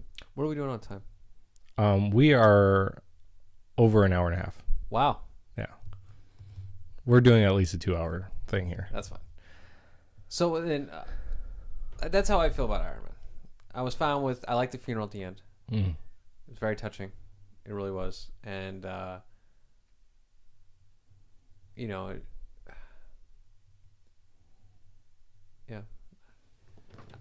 don't know. There's not too much talk about it. It was just if you watch it, you'll understand. How what do you think?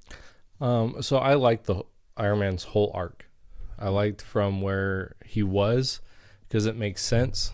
From where he was at the beginning, where they first find him, he's all dehydrated and malnourished and all that stuff. And then when we see him again with his daughter, I love the interaction between the two. It was great. And you felt the bond, right? And that now it makes you bonded to her.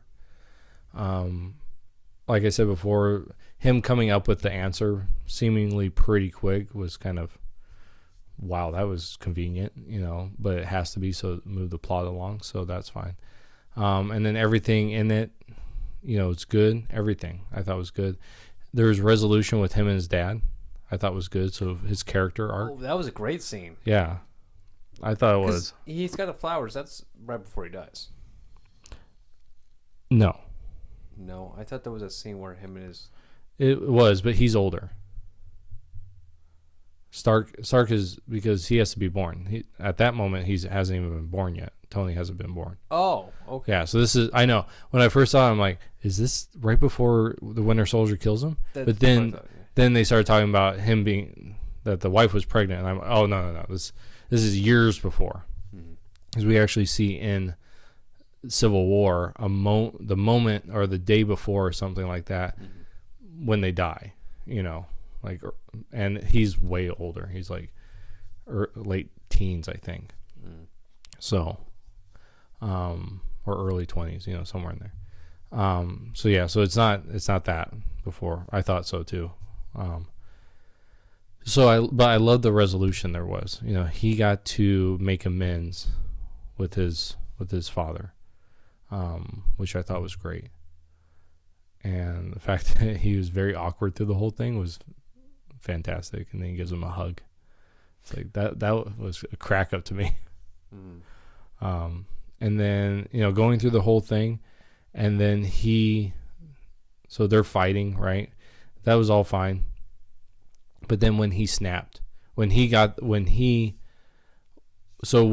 were fighting, in my mind, I'm like, he's going to take the stones because it's all nanotechnology and it's his technology and he can take it. So he's going to do the snap. Like when they were fighting at that end point, I'm like, that's what's going to happen. And then where he says, I am Iron Man, it's that callback. So it was a great like bookend to the first Iron Man where that's kind of he reveals himself. Yeah, he reveals himself, and it's like, all right, he says I'm Iron Man again, so he dies. Which I think is, I have some problems with the Infinity Stones and how they work in this movie. Because people are grabbing them like they're nothing, and it's like, back in Guardians of the Galaxy, we're basically told that if you grab one of these Infinity Stones, you die. Right, and yeah, no, and then the idea of Tony being able to snap, it's like, wow, that's wow. I didn't realize Tony was that kind of person, that kind of character, where he's able to hold godlike powers in his hand, but I understand it, suspension of disbelief. So it's great that he snaps and he does everything. And I like how Thanos dies, like everyone else, and he sits down and he dies. So that's great. And then I love the funeral scene because it's really, here's the guy that started this whole thing, right? And then with the kid, oh man, that's heartbreaking, you know. And she's a young actress, so it's, you know, she couldn't get the emotional, but at the same time, You talking about his daughter? yeah, his daughter, you know, she's not crying or anything like that, but at the same time, I've been around kids and death, you know, who have experienced death, and they don't sob at that age, they don't comprehend it.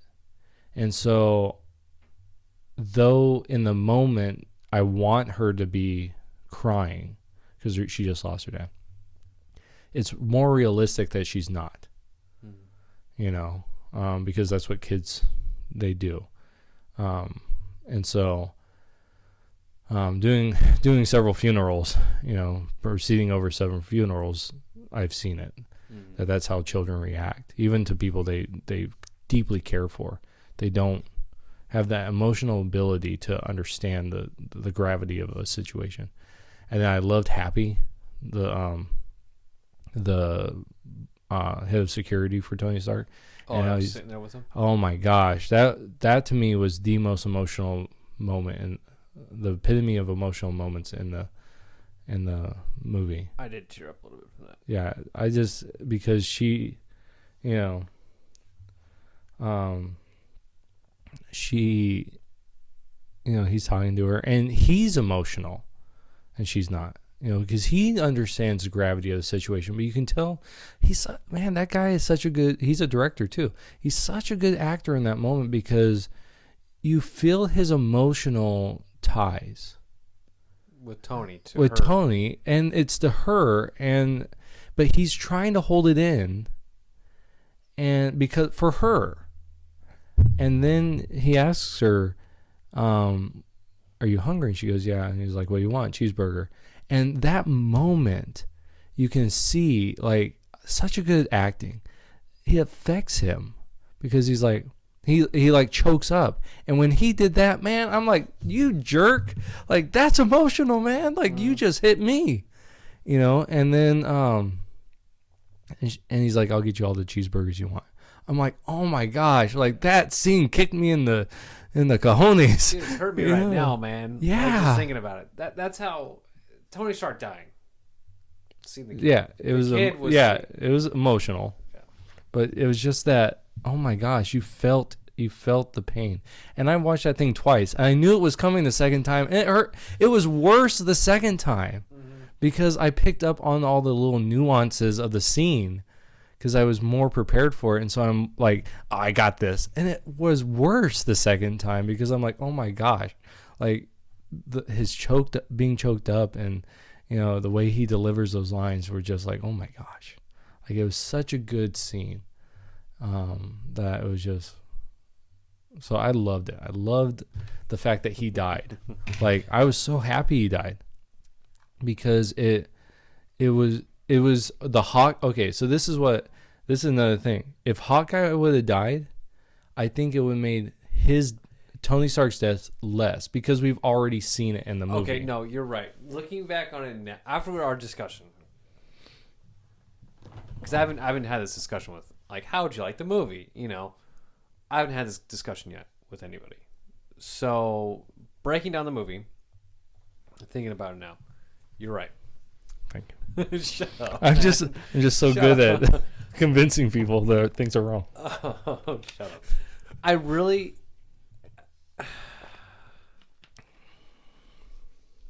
Okay, it could have taken away from Tony Stark's death. Yeah, I don't know if it actually would have because we don't know that. But I think it would have because now he's given up his family. True. You know. One gain one, one's losing one. Right. So, but yeah, I thought it was good. I thought it was good for him. I love the hero's death. Like I felt like Black Widow had a hero's death. You know, there's 2 deaths that you can't come back from in this movie, at least. I mean, you can. I mean, it's a comic book movie. You can do whatever you want. But if they're going to continue down this path, both of them I thought fantastic hero deaths. Just fantastic. You know, they both went out as heroes, and in different ways. One was she's doing it for the bigger picture, but it's really for that core family dynamic, where Tony is doing it as the hero. You know, he is the hero of the story now, because it started with him, it ends with him. So I think it's just, I loved it. I loved his death, and I was so satisfied with it. So, yeah. You ready for this? This is the part that pissed me off so much. Pissed me off. Okay. Pissed me off. You don't. I was so pissed. We had like the reclining chairs for the movie theater. Yeah, I saw you took a picture and your feet are up. Yeah, and you can lift up the center console, right there with the cup holder and stuff is, so you can actually I had Brianna right up next to me, and the scene happened, and I was literally like, "What the?" In the theater, I was like, "Are you kidding me?" My fiance was like, "Are you okay? What?" I'm like, "We're gonna talk about this in the car." She had no idea. She didn't really know what was going on, but I vented to her about how I felt about this scene. Captain America, one, loved him throughout the whole entire movie. Yeah. Except for the ending. And I liked how he was sitting there at the little council session he's doing, and talking with just a few basic people. You know, the common man.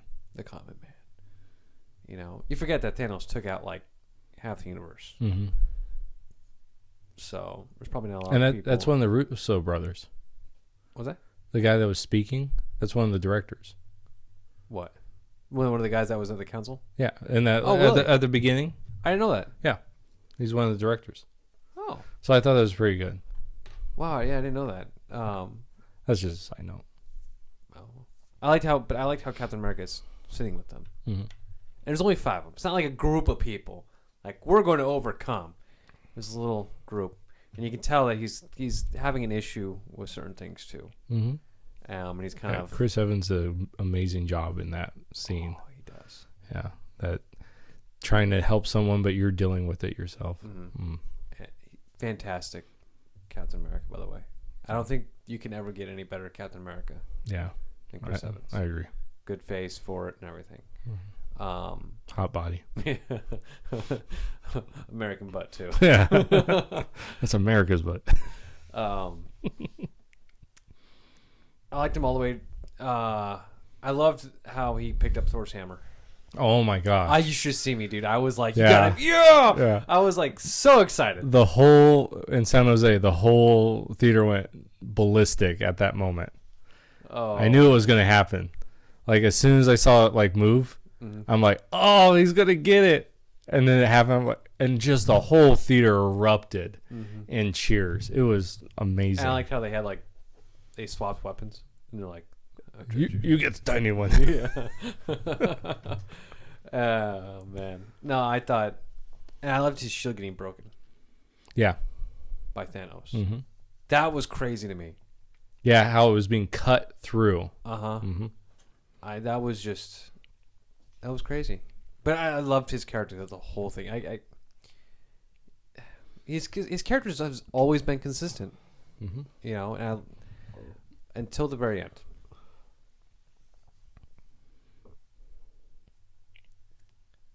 He should not have stayed.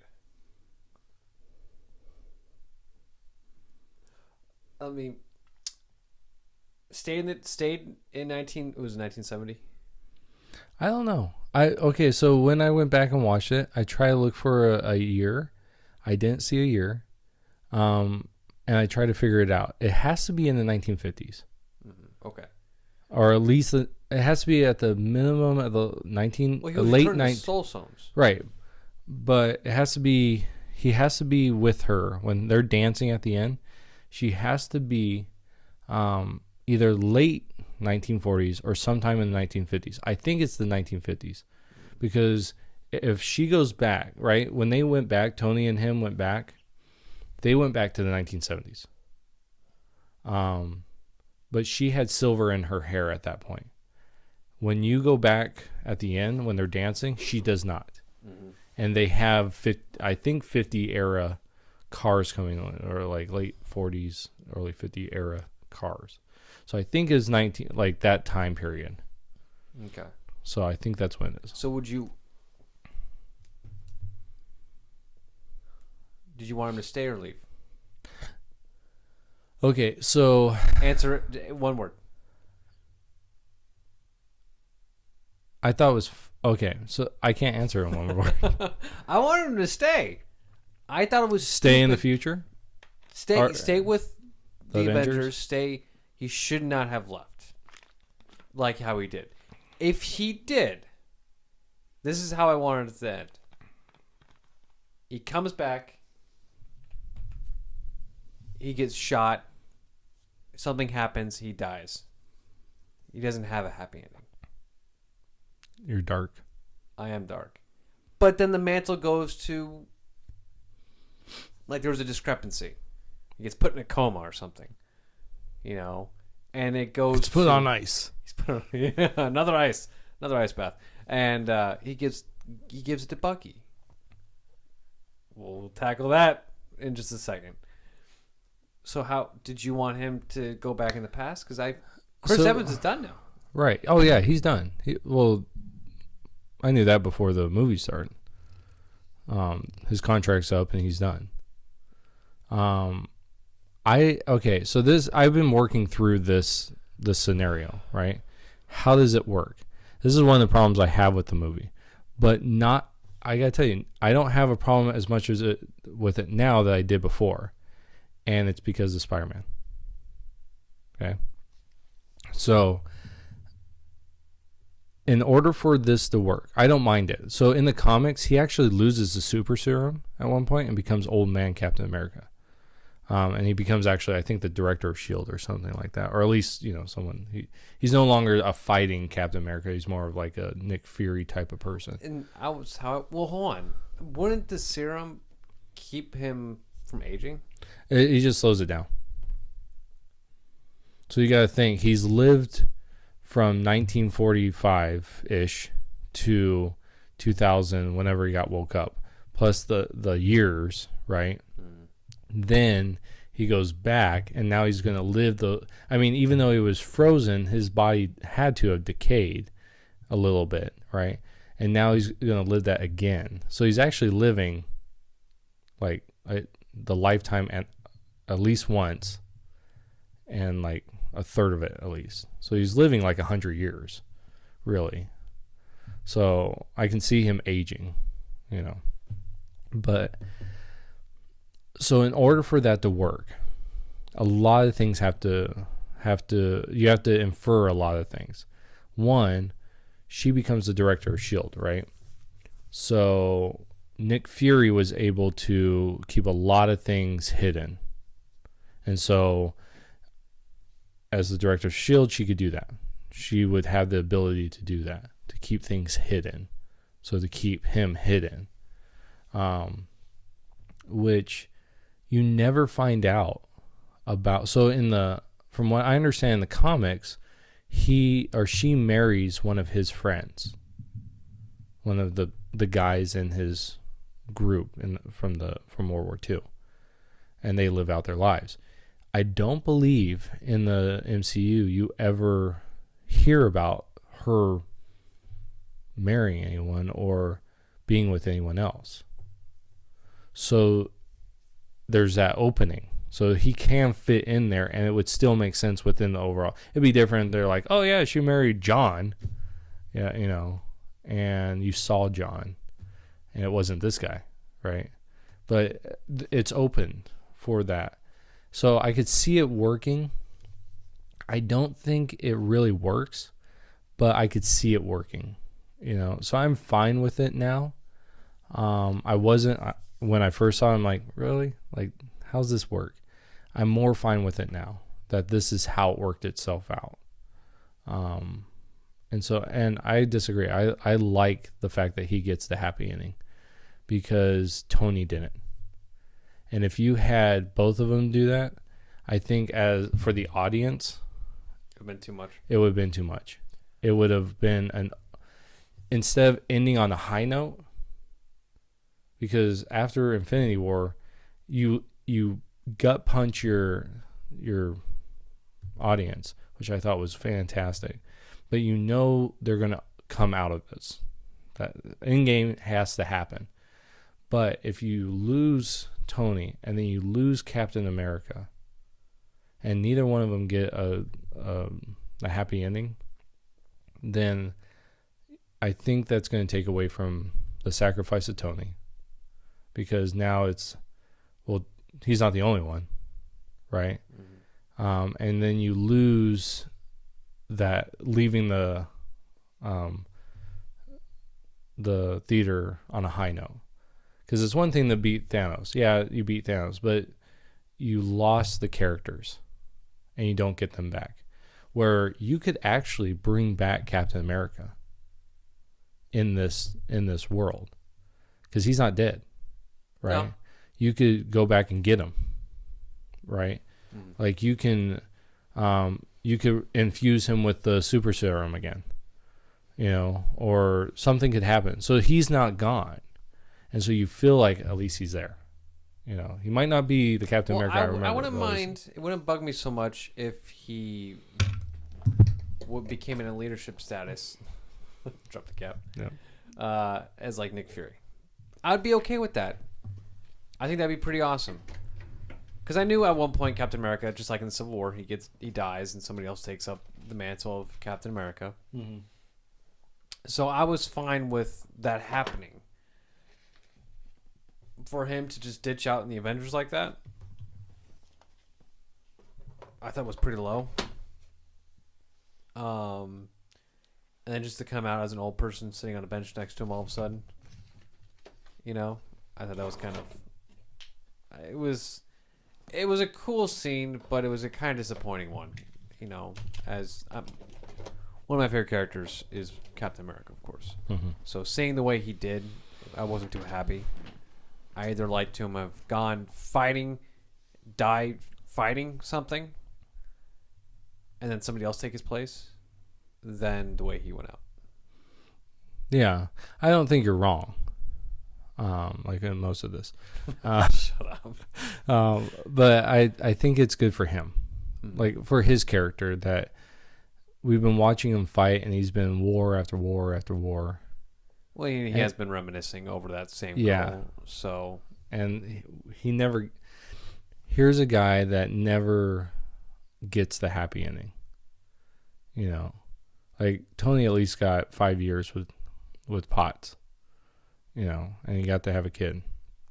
Here's a guy who never gets his happy ending. And instead of getting it, he takes it. He takes his happy ending, which I thought was a cool, thing that no one gave it to him, but he decided to take it.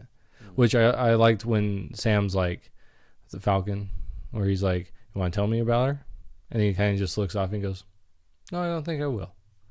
It's his. It's no one else's, where his life has been for everyone else, and now he has something that's just his, and he doesn't need to justify it. He doesn't need to tell anyone about it. He doesn't. We already make another movie about it. Yeah, I mean, just it is what it is. You use your own imagination on what happened. Right. Yeah. So let's talk about that final scene. About who gets the mantle. This you can say with one word. Agree on his decision or disagree on his decision? It doesn't matter to me. Oh, yes, it does. No, it I know. I want your opinion, Jay. What do you... I know. Oh, in the long scheme of things. No. We have no part in this. No. The reason... I don't care. This is... I don't care. I don't care. 3 words. Are you serious? Yeah, the reason is because...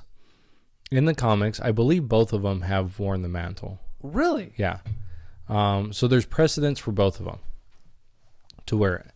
I didn't think Falcon was that close to Captain America to take up the mantle like that. Really? Yeah. And I think so in the world, I don't think Bucky's the good choice, even though I think that. Really? Yeah. Okay. So physicality,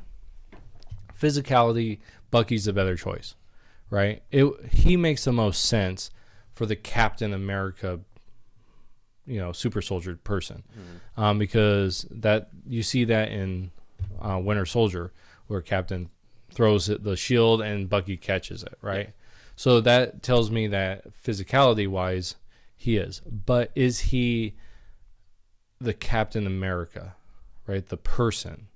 I don't think he is, not because the person isn't, but rather there's still psychological stuff, and he might not him personally be able to take that role, as the character, he might feel not able to do that, because of all that he has done. He's still working through all that. And the relationship that they have built in the movies, where the first one, I love their introduction to each other, because Falcon is running, and then Captain America's like, on your right or on your left or whatever he says, and he passes it, and he keeps doing that to him, and that's how their friendship begins. But then you get to places like, it was Falcon that was with Captain America hunting down Bucky. He went ghost with Captain America to be with him, to fight by his side and everything. So for him to pass it to Falcon, it makes sense in that moment. I don't think that he is going to be the Captain America. He's never going to be Captain America, as Captain America was, because that's who Captain America is. He has everything, right? But as far as the symbol is concerned, I think that he is the symbol. So I wasn't surprised that he was it. In my mind, taking out of the movie for a second, I know him doing it might be, I think it makes perfect sense. So I don't think they're like pushing an agenda, but the diversity thing, it makes it easier, but I still think that it works within the confines of the universe. I'm going to stand by my guns and totally disagree with you. I understand where you come from, and I didn't know Falcon ended up taking the mantle one time. That's good to know. I still feel though, because Bucky does take it up next after originally, right? Mm-hmm. At some point, I believe he does. I feel like he should, because he looked back at Bucky, or no, I'm sorry, Falcon looked back at Bucky, right, and Bucky gives him the nod, like, yeah, take it. I feel like, because Bucky was, Bucky was back in WW2 with, I felt like from that bond, like back then, and then fighting each other, and then overcoming it, and then working together throughout the Avengers, I felt like was enough for him to go ahead and take up that mantle. Like, but see, they never worked together. No, I'm just saying, like, on the side of other things, in between the movies, you don't see Bucky fighting alongside. You don't see. Oh, you do see Falcon fighting, but a lot, you do. But Bucky's that, because you go from Winter Soldier, and Bucky disappears, then you go to Civil War. That's where he reappears. And then he goes to Wakanda. And so they never interact. So they're not rebuilding their relationship in the movies that we see. Maybe he does, because eventually, they both go to Wakanda, right? But it doesn't seem like they're building the relationship, because Captain America goes off and gets the rest of the Avengers that were locked away. And Bucky's down at the river, in his shack, armless. Well, one of the other things is I feel like Bucky, The physicality aspect of Captain America is one of the biggest when it comes to this. Which Falcon does not have. Does not have. Yeah. Okay, Captain America can literally take on 10 guys at once. Falcon can't do crap like that without any of his gear. Right. Yeah. Yeah. He can't do any of that. He can't run as fast. He can't. Bucky can do all of that, and I think they can make his personality getting closer to Chris Evans' character. Not exactly. You can't be like Cap, the original Cap, but I feel like they can start tailoring it to take on that role. Where there you have the physicality aspect and already in place in him, and then a growing personality with him. You know, that's what I would like to have seen. Like, oh, I'm the new Captain America. I now have to take on this role. And you start seeing a struggle with it maybe a little bit on taking up the mantle. And after maybe the end of the new movie, you might see him now being, I am Captain America. Falcon, I don't know how they would actually get him to be physically strong. Right. Well, you know, you can have a lot more character building for Falcon because he isn't like that. You know, he's struggling with the mantle of Captain America because he isn't strong, and he could push it onto Bucky, like, you should have taken this, and Bucky be like, no, he picked you, and there's a reason why, you know, and then later on show us the reason why. You know, I'm not saying that I disagree with you. Like, that's why I say I don't care. Like, I understand both sides. And I would, if I was going to pick, I would have picked Bucky, because I think overall he is the better choice. But I understand why they went with the Falcon, because he does have a closer mindset to Captain America. You know, I understand that, and I agree with that. But it should have gone to Bucky. It even looked at Bucky as like, hey guys, sorry. Captain doesn't, though. No, I know, but the movie looked at Bucky. Right. I'm saying the movie. I know Falcon looks at Bucky, right. But the movie looks at the Bucky and goes, it's either you or Falcon. Falcon ended up getting it. Lore, I feel like just the way things should have gone to Bucky. You know, I wonder if, like, there could be a flashback to where Captain America and Bucky have this conversation about taking it over, like in the future film, about Bucky taking over and Bucky saying, I'm not ready. And then that moment when he's like, you go over there, like, to Falcon, would make sense that he's like, I've already talked to Captain about this. We think that you are the one, you know.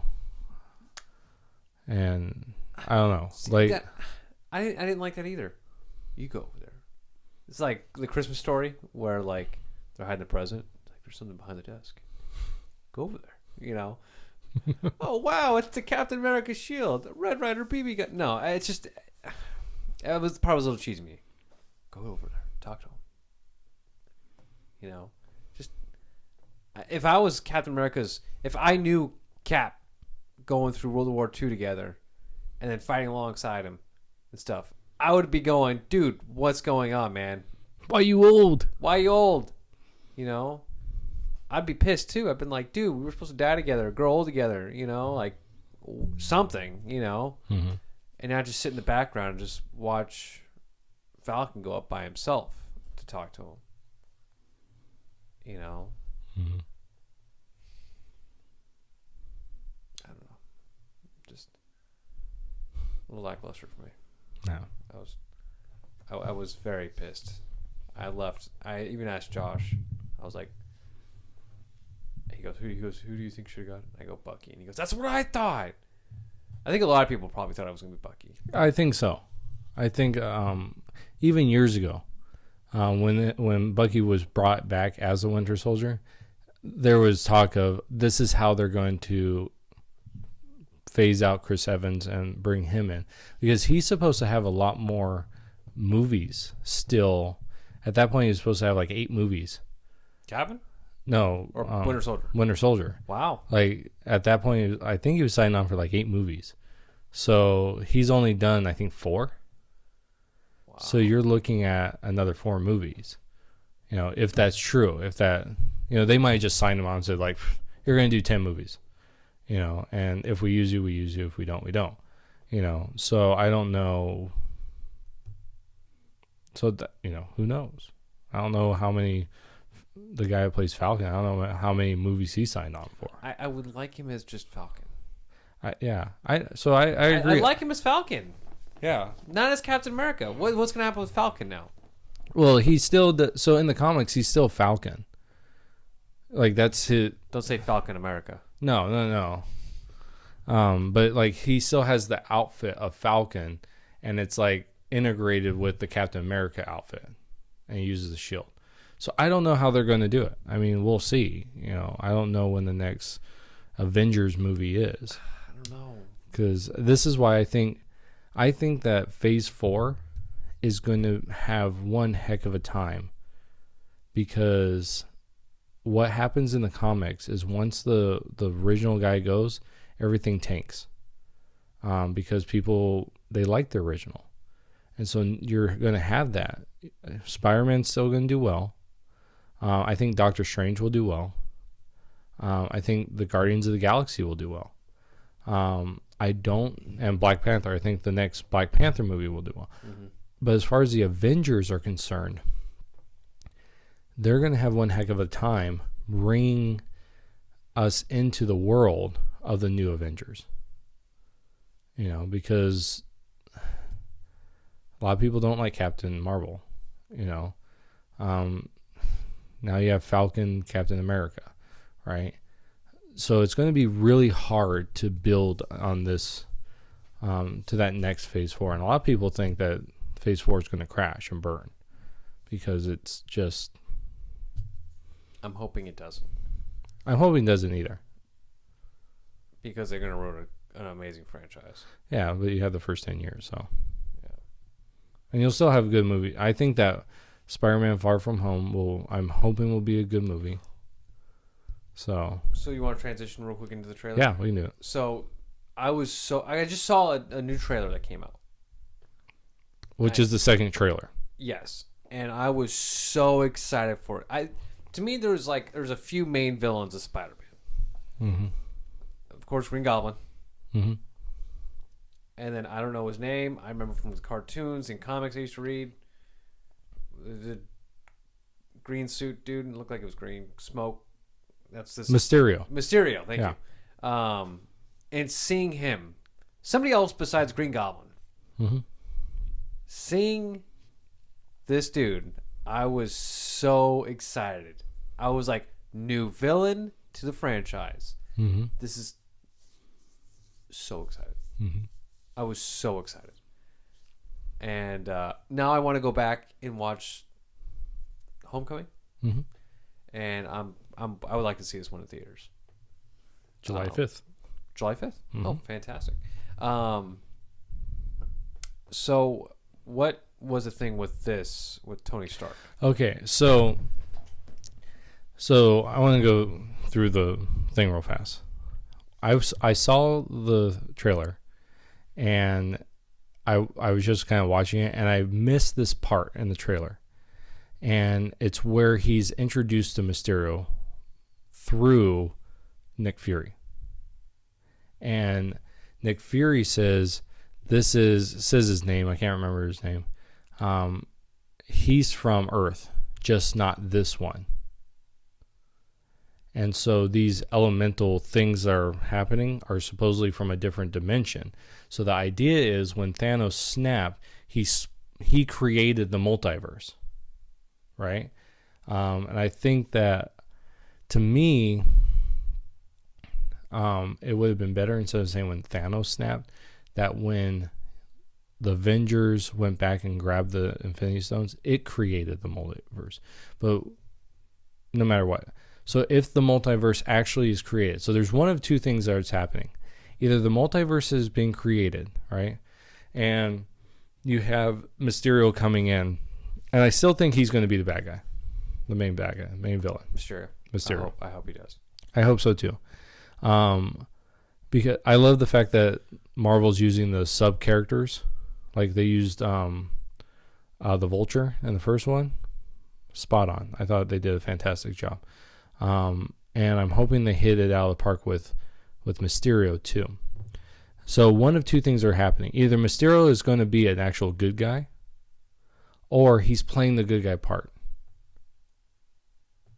You know. And so I think he's going to be the bad guy. And he's trying to play the good guy part. And it might be one of two things. Either he's just saying, yeah, I'm the good guy, right, from a different world. Or he's not from a different world. He's from this world, and he's just trying to be a good guy and saying that he's going to be, you know.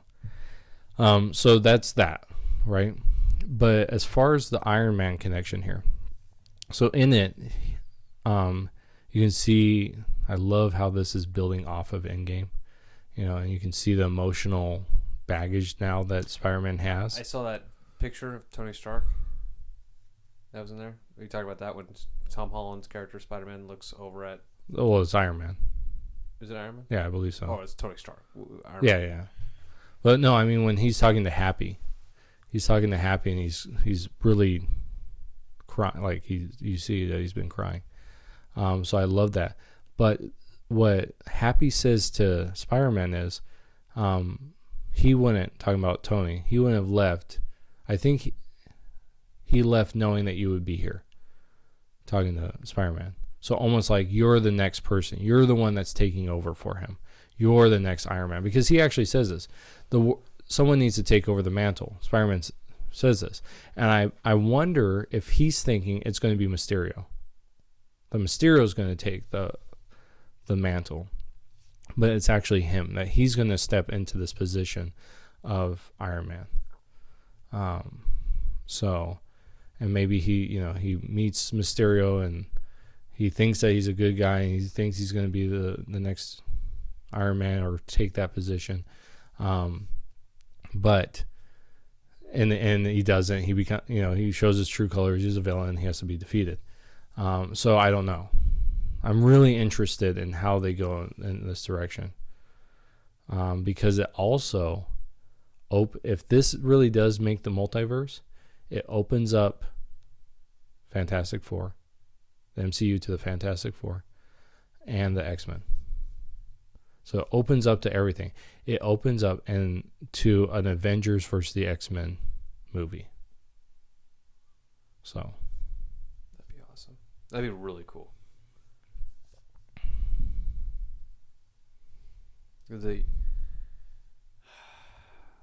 What if in the trailer did it show what Mysterio's face looked like? Mm-hmm. It did. Yeah. Show them with the bowl on and with the bowl off. Is that Jake Gyllenhaal? I think so. Which I thought he would play a pretty good Mr. Fantastic, Reed Richards. I thought maybe he'd be a good Reed Richards. I can see that. But not now. Yeah. Well, I'm really excited to see the movie. Is Homecoming on Netflix? Oh, I don't know. It might be. I'll have to take a look. Well, it's been a long... Yeah, very long. But very much needed. I really needed to vent and talk about my thoughts about the movie. Side note real quick. A great line in that trailer for Spider-Man is where the guy's like, "Are you the new Iron Man?" He goes, "No, I'm too busy doing your guys' job," to the cops. And he's like, "Oh!" I loved that. It was such a good line. Perfect Spider-Man line. That was pretty good. Which I love his suit. He's got He's got the Iron Spider suit on at the beginning, and then he gets like two more suits. He gets like black and red suit, and then he gets a black suit. Yeah, but not the black suit. No. So, which I'm glad this movie takes place after. Mm-hmm. It's not on its own separate. Yeah. So. And I hope Sony doesn't take Spider-Man back, because I'm afraid they'd mess it all up. They will. Well, do you have anything else to add to this? Nope, that's it. We have gone about 2 hours, almost 2 and a half hours. Wow. Well then, thank you so much, everybody, for listening to the White Van podcast. Hey, if you guys want to go ahead and leave a comment, go for it. If you guys can go ahead, just hit the like button or subscribe if you guys want to listen to some more. We appreciate it. But I guess we'll see you guys in the next video. Take care, guys. Peace.